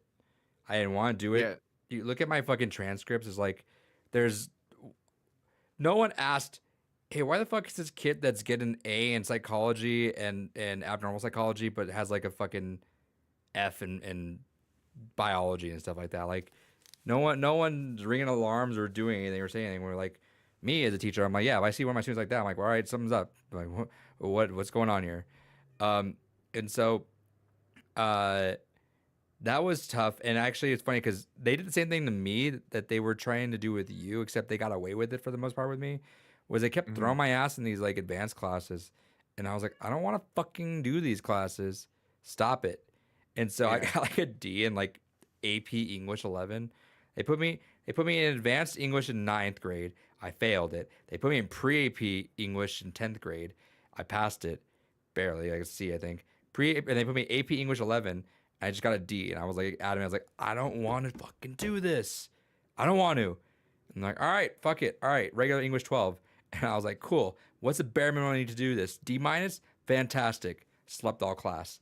And like they would always ask, like, the teacher, God bless him. I, yeah, the after I had left school, I guess there was like a home invasion he dealt with, and he lost his hand. And Jesus yeah, Christ. yeah, fucking Jesus Christ. But yeah, like God bless him. He would like he knew I didn't belong in there. He would like go around. I'd sleep the entire class. Be like, hey, Adrian, answer for what's this? What's the elements of this going on in this? Wake up, answer it, back to sleep. He's like, yeah, he just doesn't want to. He just want to be here. I'm like, I don't want to be here. I don't want to do this. I'm done. Get me out of here. So like, Let me out, coach. yeah. Yeah. So like my See, my luckily none of mine were like that pushy. Like initially, it was like, all right, so you're doing AP, right? Like, no, I'm not. Like, why not? You should be. It's like I don't want to. And that was kind of like the situation. So luckily, I was never like forced into it. I feel like I was at first because I remember like maybe middle school or so doing like AP English and shit like that, and just like not liking it at all. But I think it was like later, like eighth grade, like later middle school, and then into high school is like whenever you really get to start doing your own schedule, and it's Mhm. kind of like, okay, I can do this without like parents or like intervention from anyone else. right. Yeah, and I just didn't like it. I was like, I just don't want to do it. And like parent Yeah. to conference were always like weird because like the teachers would be like, and I never ditched. I never ditched. I never like skipped school. I was there every single time. It was like he's smart. He just doesn't want to do the work. And I'm like, no, I don't want. I don't want to. So like, Mhm. that gets me in good with some of these students here because like I'll show them that and they'll see like, they're like, you didn't like school? Like, I no, I still didn't. Like I never did. When I was in my grad program, I fucking hated it too. I had never liked school. Not a single part of me liked school. And then it's always, why are you here then? I'm like, because I know what I hated about school, so therefore I am trying to avoid that with you guys. Uh, which I wanted to bring up just a side tangent really quick. Thought this was sweet. This morning I woke up, there was an email where the school district sent out to all of us like, here's some of the graduates 2024, and they had a few schools where they interviewed like one student, and I saw them interviewing one of my students from last year, and I saw them like taking poses by the locker, and I was like, strike a pose. They were doing like these cool poses. I was like, oh, that's cool, that's fun. And then I saw they had an interview come out, and it's great how they she talks about how like she was homeless for a lot of this, couch surfing, and still like pushed through. And I was reading it, and I was like, this is awesome, like good for her. And then I read in the middle this part. Uh, there was a math teacher who recognized their ability, or they had trouble sitting still and work with her. There was an English teacher who used games to engage them in the rest of the class, and in doing so, got her to write her first essay. Quote, now I love reading. She said, I love history. I love art history. I like to read romance. My favorite is realistic fiction. It's like, we did it, boys. We got it. Because I have to fucking always justify this shit. I'm gonna actually rant about it on Facebook probably tomorrow because I was like, I like to, I'm weird about my Facebook algorithm where I'm like, I don't like overposting it.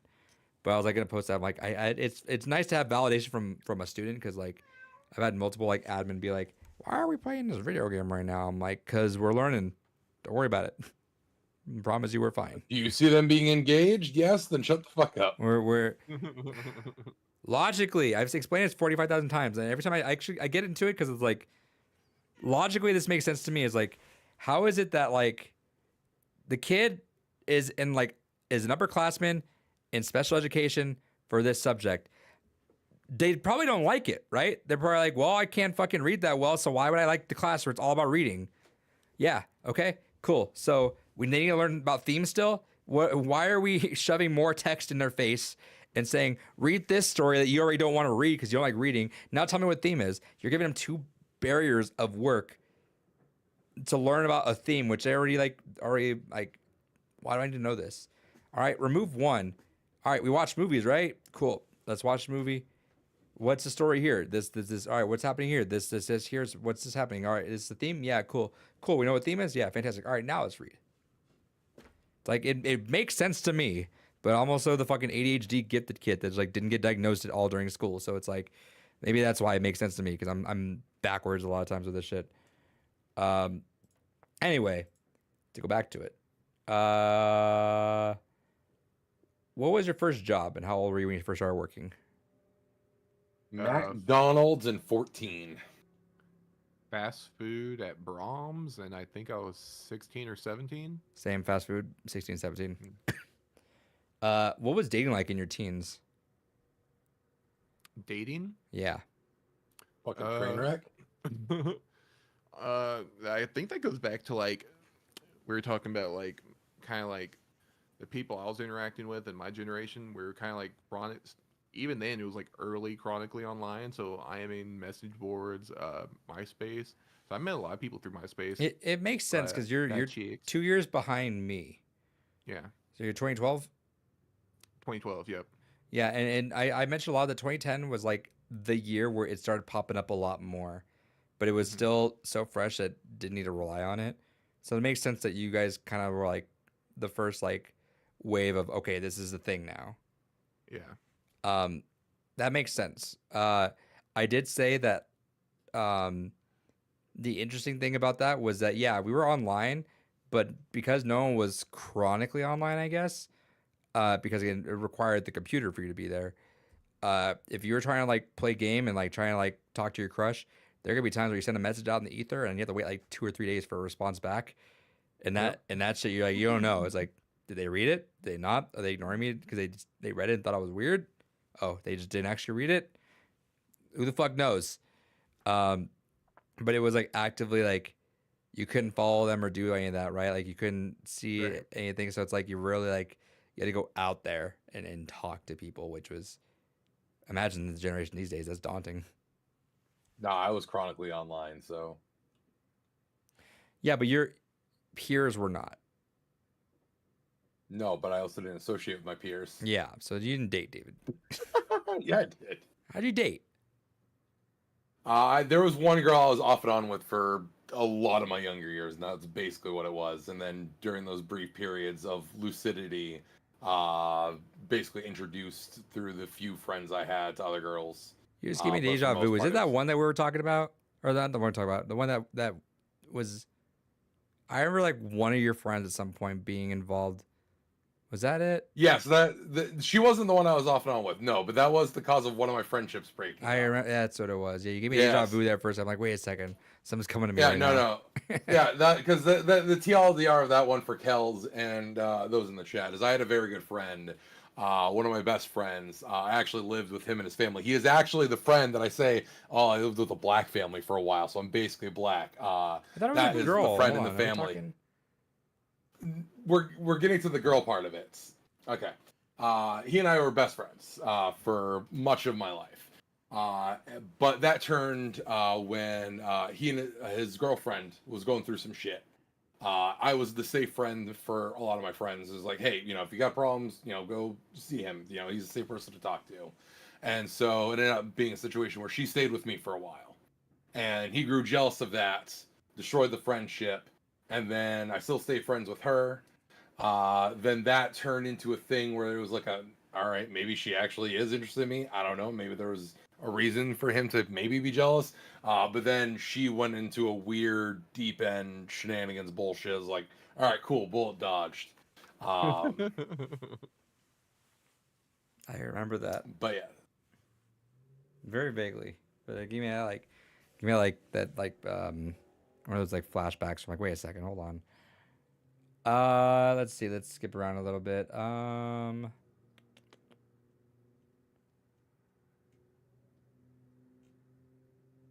The last two things it asked. I skipped a few questions, but one of the last ones, second to last question was, where do you stand on TikTok? Is it a good or bad thing? Do you use it? I don't use it, and I'm gonna go ahead and say it's a bad thing. I'm indifferent to it. I don't think it's necessarily a bad thing. It's like any social media platform. The only thing that with it that is a little bit different than others is because it's going for that constant just dopamine hit. We've talked about that quite a bit before. But like any tool, it's all in how it's used. I personally don't use it. My partner is big into it, so I get saddled around like, all right, we're gonna sit down and watch all these weird animal shit or weird fact shit that I found. So they're cool. Otherwise than that, I don't really interact with the platform much anymore. Don't use it, don't like it, and I do think it's bad. I think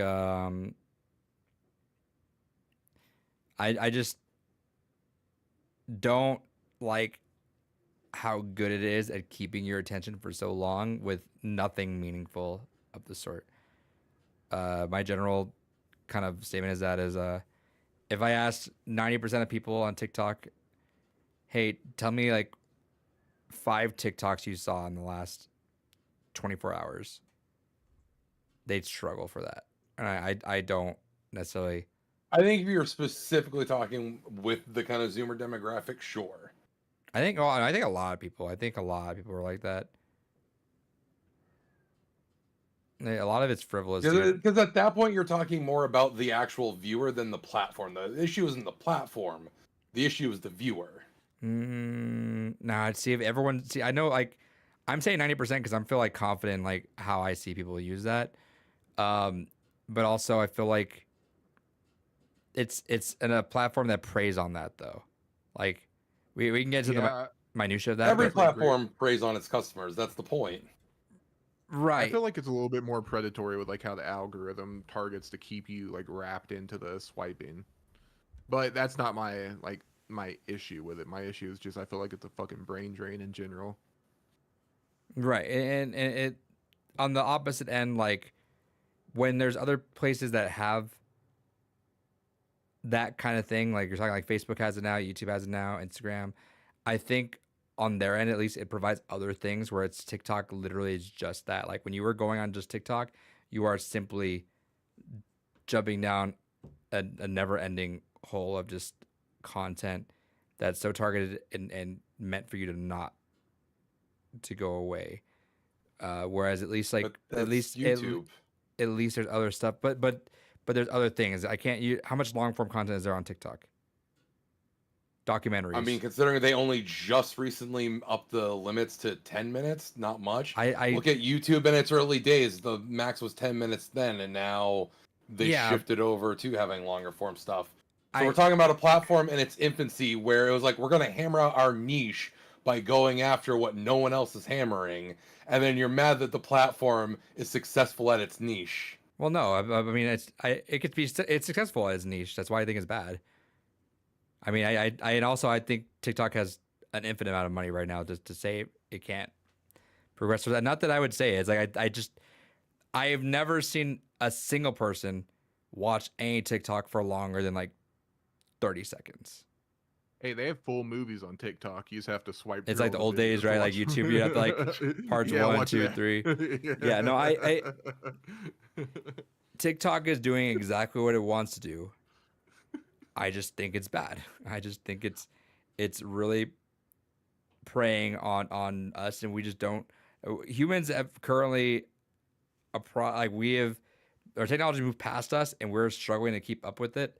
And I just think the attention span that we're gonna have is gonna be such a cascade of issues going forward. And like, I don't think that's a lot of the ickiness I get from it is from like not necessarily firsthand experience, but it's shit that you like hear or you see or just like because I think one of the big things, right, is that they have a shop on TikTok, so a lot of your algorithms meant to kind of point you towards the shop, kind of point you towards the stuff that you're looking at, and so that does feel icky. And from what I've read in the articles I read, like it's a big thing, like overseas, like it's almost like a QVC kind of thing, where it's like not. I don't know how to describe it without making it sound weirder, but kind of like not indentured servitude, but they're like kind of set up selling you, hawking you the shit that your algorithm specifically pointing you to from like what you've been watching. So it's a weird like Black Mirror kind of association I put to it. I mean, I don't see that any different than what we see right. on any other platform. Yeah. So right. let me say this. I think my difference is like YouTube, they're trying to point you towards like an ad, like a sponsor. Like if the NFL has a YouTube ad, they're trying to point you towards that. They're not like, oh, here, access the YouTube shop to where you can buy this stuff. Yeah. Right. They've already adopted the short form video, so the shop's just coming next, I bet.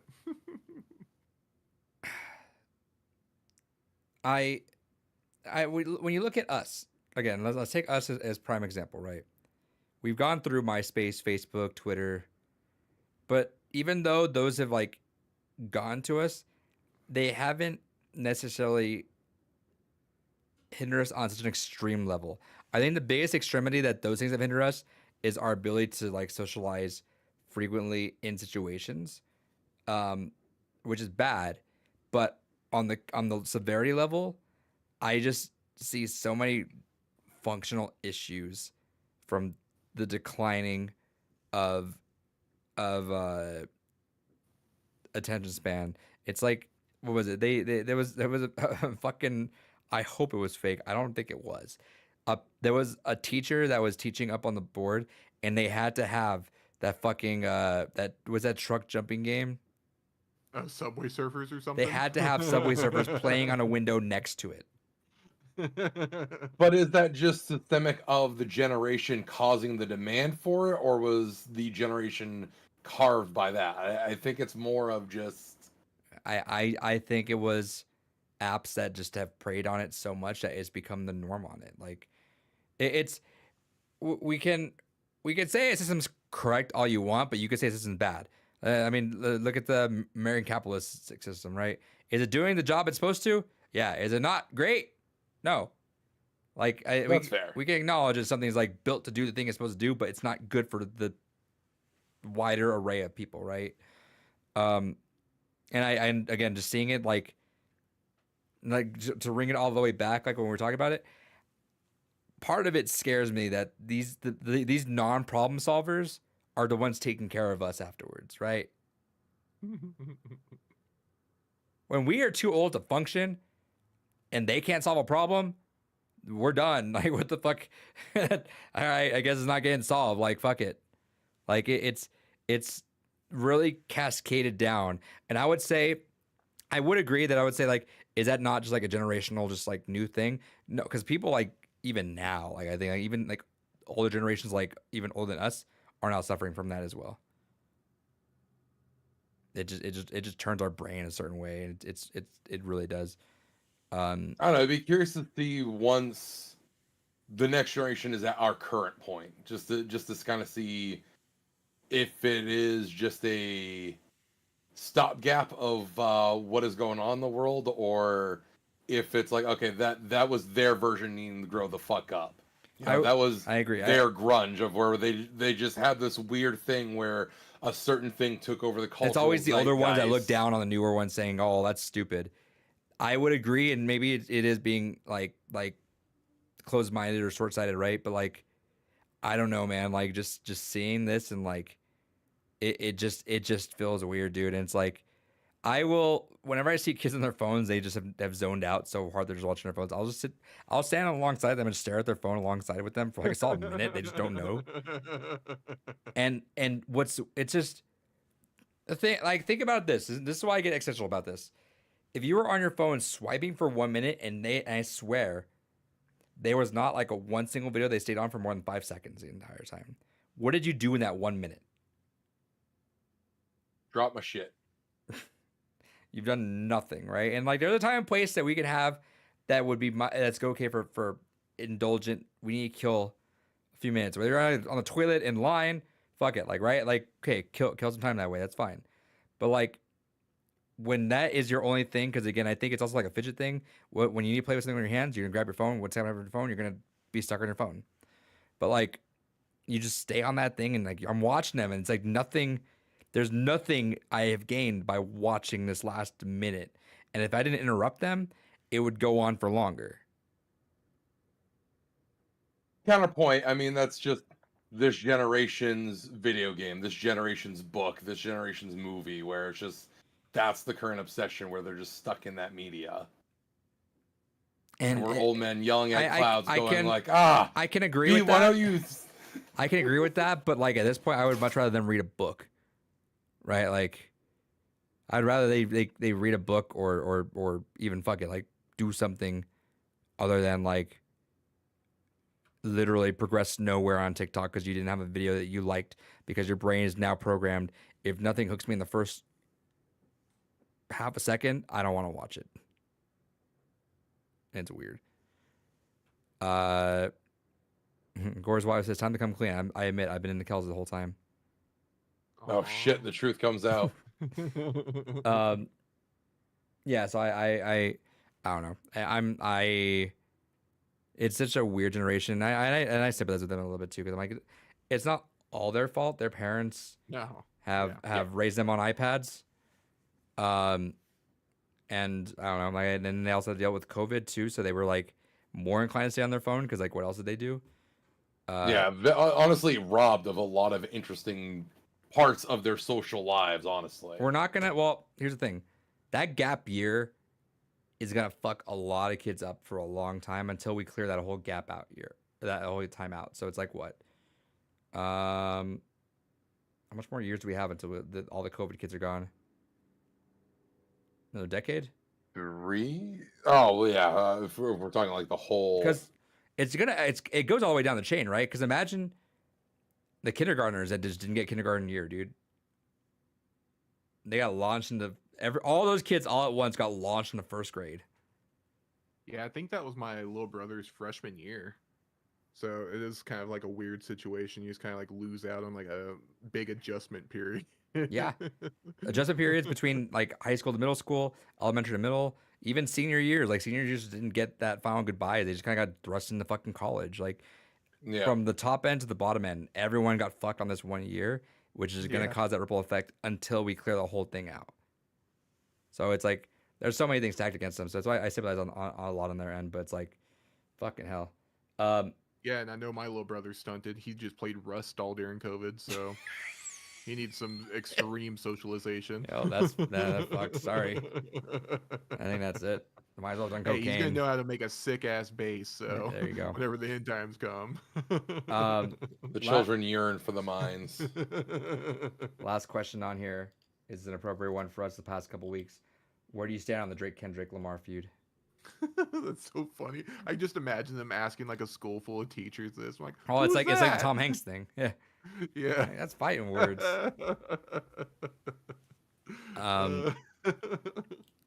Yeah, that's a quick way to get any teacher fired, right? All right, what teacher said Drake? Fuck it, get rid of him. Can't trust him. We gotta There's the one that belongs on a watch list right there. go. David, did you see what I posted on Facebook with the library Instagram? Maybe. All right, I put it in the chat as well. I don't know if you saw it or not. No, let me go take a look. Read what that said. Yeah.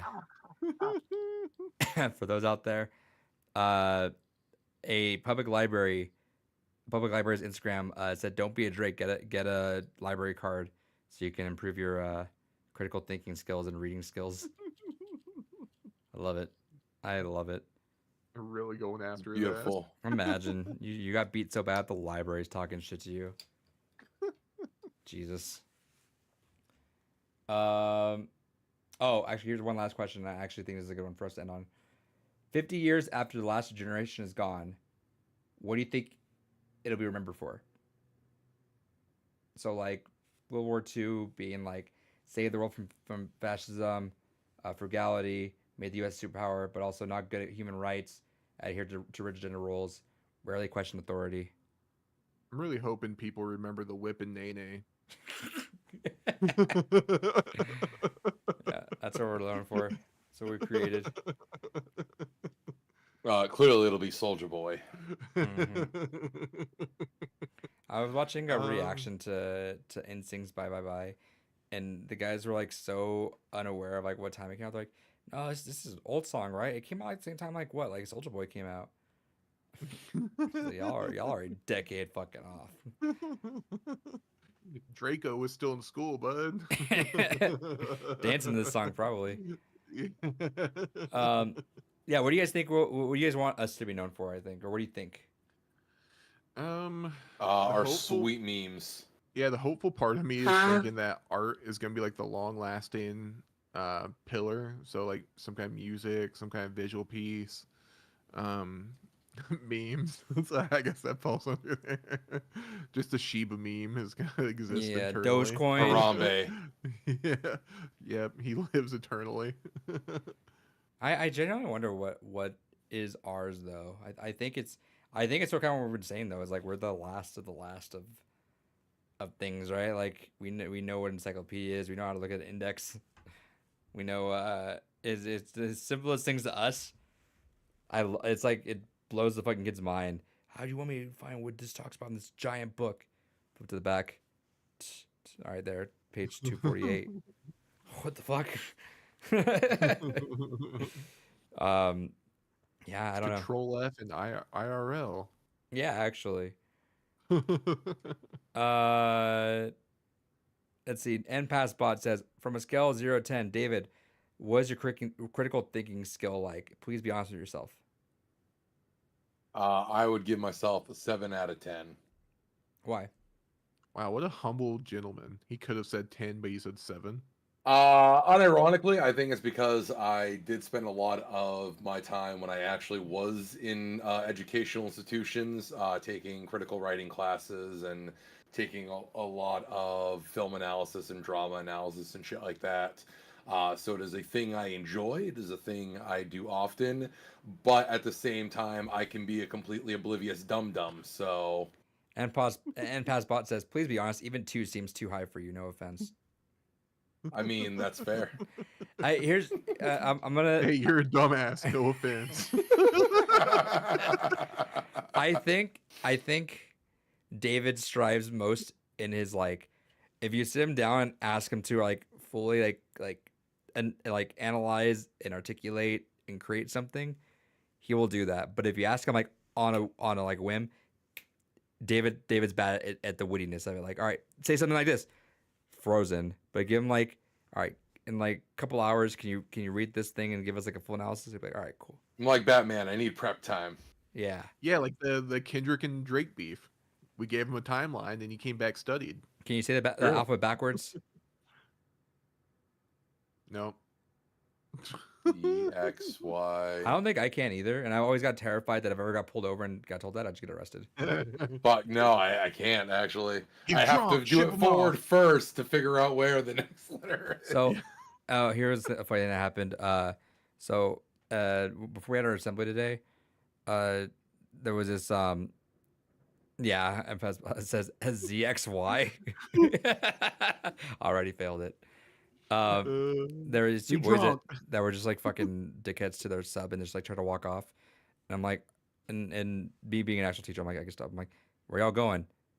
And they look back and they're like, no English. I'm like, okay. So I followed them and I was like, hey, don't be disrespectful to yourself like that. And I told one of them, and the one was like, okay, sorry. I'm like, yeah.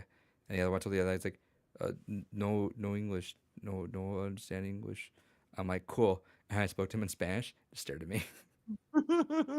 Remember, no Russian. Yeah. I'm like, all right, dummy. Are you gonna say you don't speak like, yeah? First off, you've been here for how many months? You gonna say you don't speak a lick of English like that? Oh, that's crazy. You've been following the rules the entire time until this guy's right here, right? Okay. Also, tu sabes? Right. Who's See? gonna play that card on? Let's be honest. Yeah. Tu sabes? See? Okay. Cool. Like, fuck over there. What the fuck? I mean, like the thought processing. It's so funny sometimes.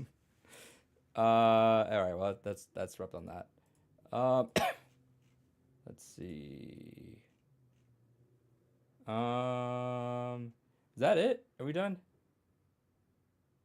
think so. I can't Yeah, I think of don't anything think big. there's been a whole lot going on really. We say that like somebody's gonna buy Nintendo tomorrow or something like that. An official like trailer for the Switch 2 drops. Yeah, they're gonna shadow drop the Switch 2 in general. Yeah. That'd be crazy. Yeah. Doing one last pass through. I mean, there's the fun thing that now Google is going to soon be requiring anyone that uploads content to YouTube to have a face video as well. Wait, say that again. What? Pretty soon, YouTube is going to be requiring people that any content creators uploading content will have to have a verification of their personal visage uploaded as well. They said that you can hide the video or you could delete the video after the fact, but at some point you need to at least have a video uploaded of you as an individual. So that's gonna be weird for VTubers, right? Yeah. You know what's gonna Also, be? goodbye channels like Barely Sociable and all that. You know what's gonna be so wild? Is like when that happens, one day, one VTuber's gonna get hacked, and you're gonna have their just like their verification video just posted. Like, whoops. Yeah. Uh-oh. But truly, I think that's a scummy thing. Clearly, it's obviously just there for feeding the algorithm of the AI generation Google's been working on. That's the only fucking reason for it. Yeah, it's so weird to ask that for verification. Uh, did you I just came across really quick. Someone asked Steam, "Hi Steam support. This is a quick question to is that you saying you know what I'm saying or no?" I am saying what you're knowing what you're saying, but I did see one other announcement that we can go over real quick as well. Is it hi Steam support? This is a quick question to satiate a burning question I have in the back of my mind. I don't plan on dying anytime soon, but when I do, could ownership of my Steam account be transferred via a will? Thanks for any and all answers to this. Thank you for contacting us. Unfortunately, just essentially no. Yeah, they confirm that your game library dies with you. I mean, I on some level I get it, but on the other hand, just fucking write down your login credentials. Problem yeah.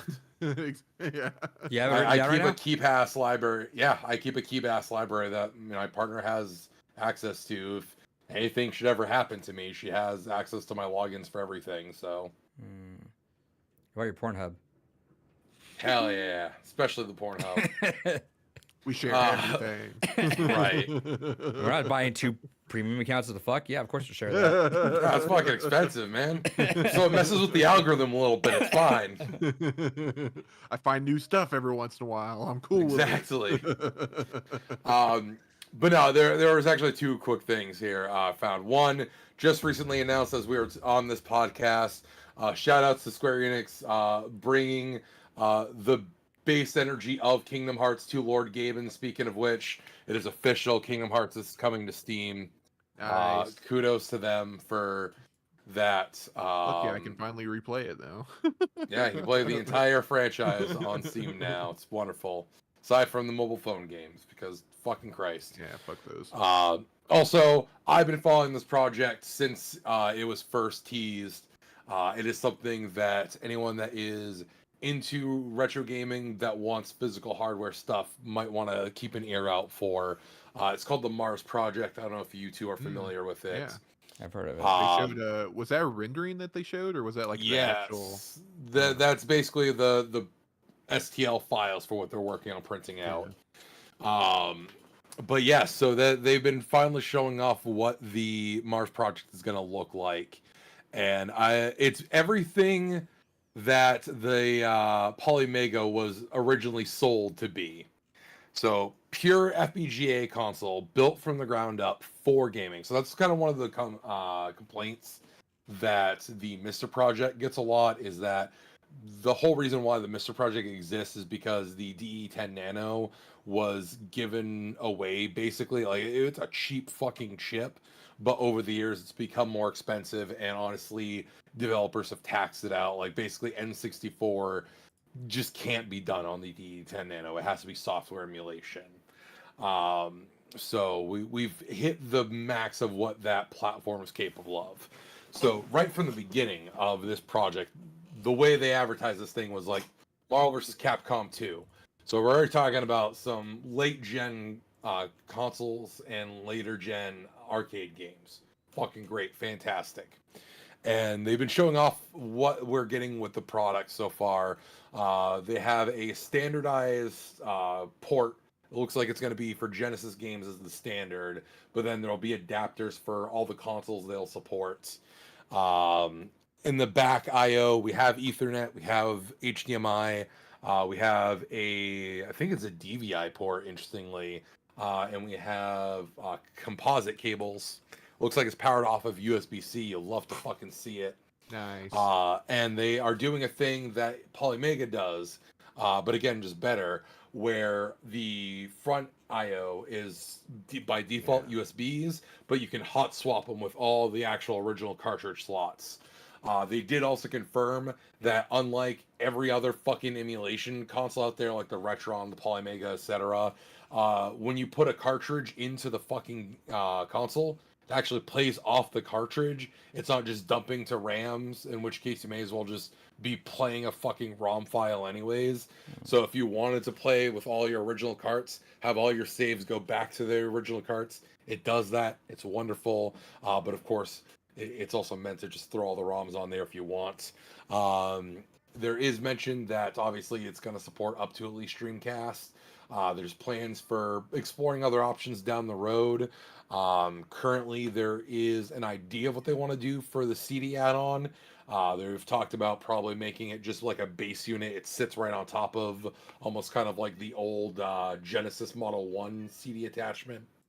It is looking fucking great. This is everything that people that want as close to the original experience without paying for the original experience can get.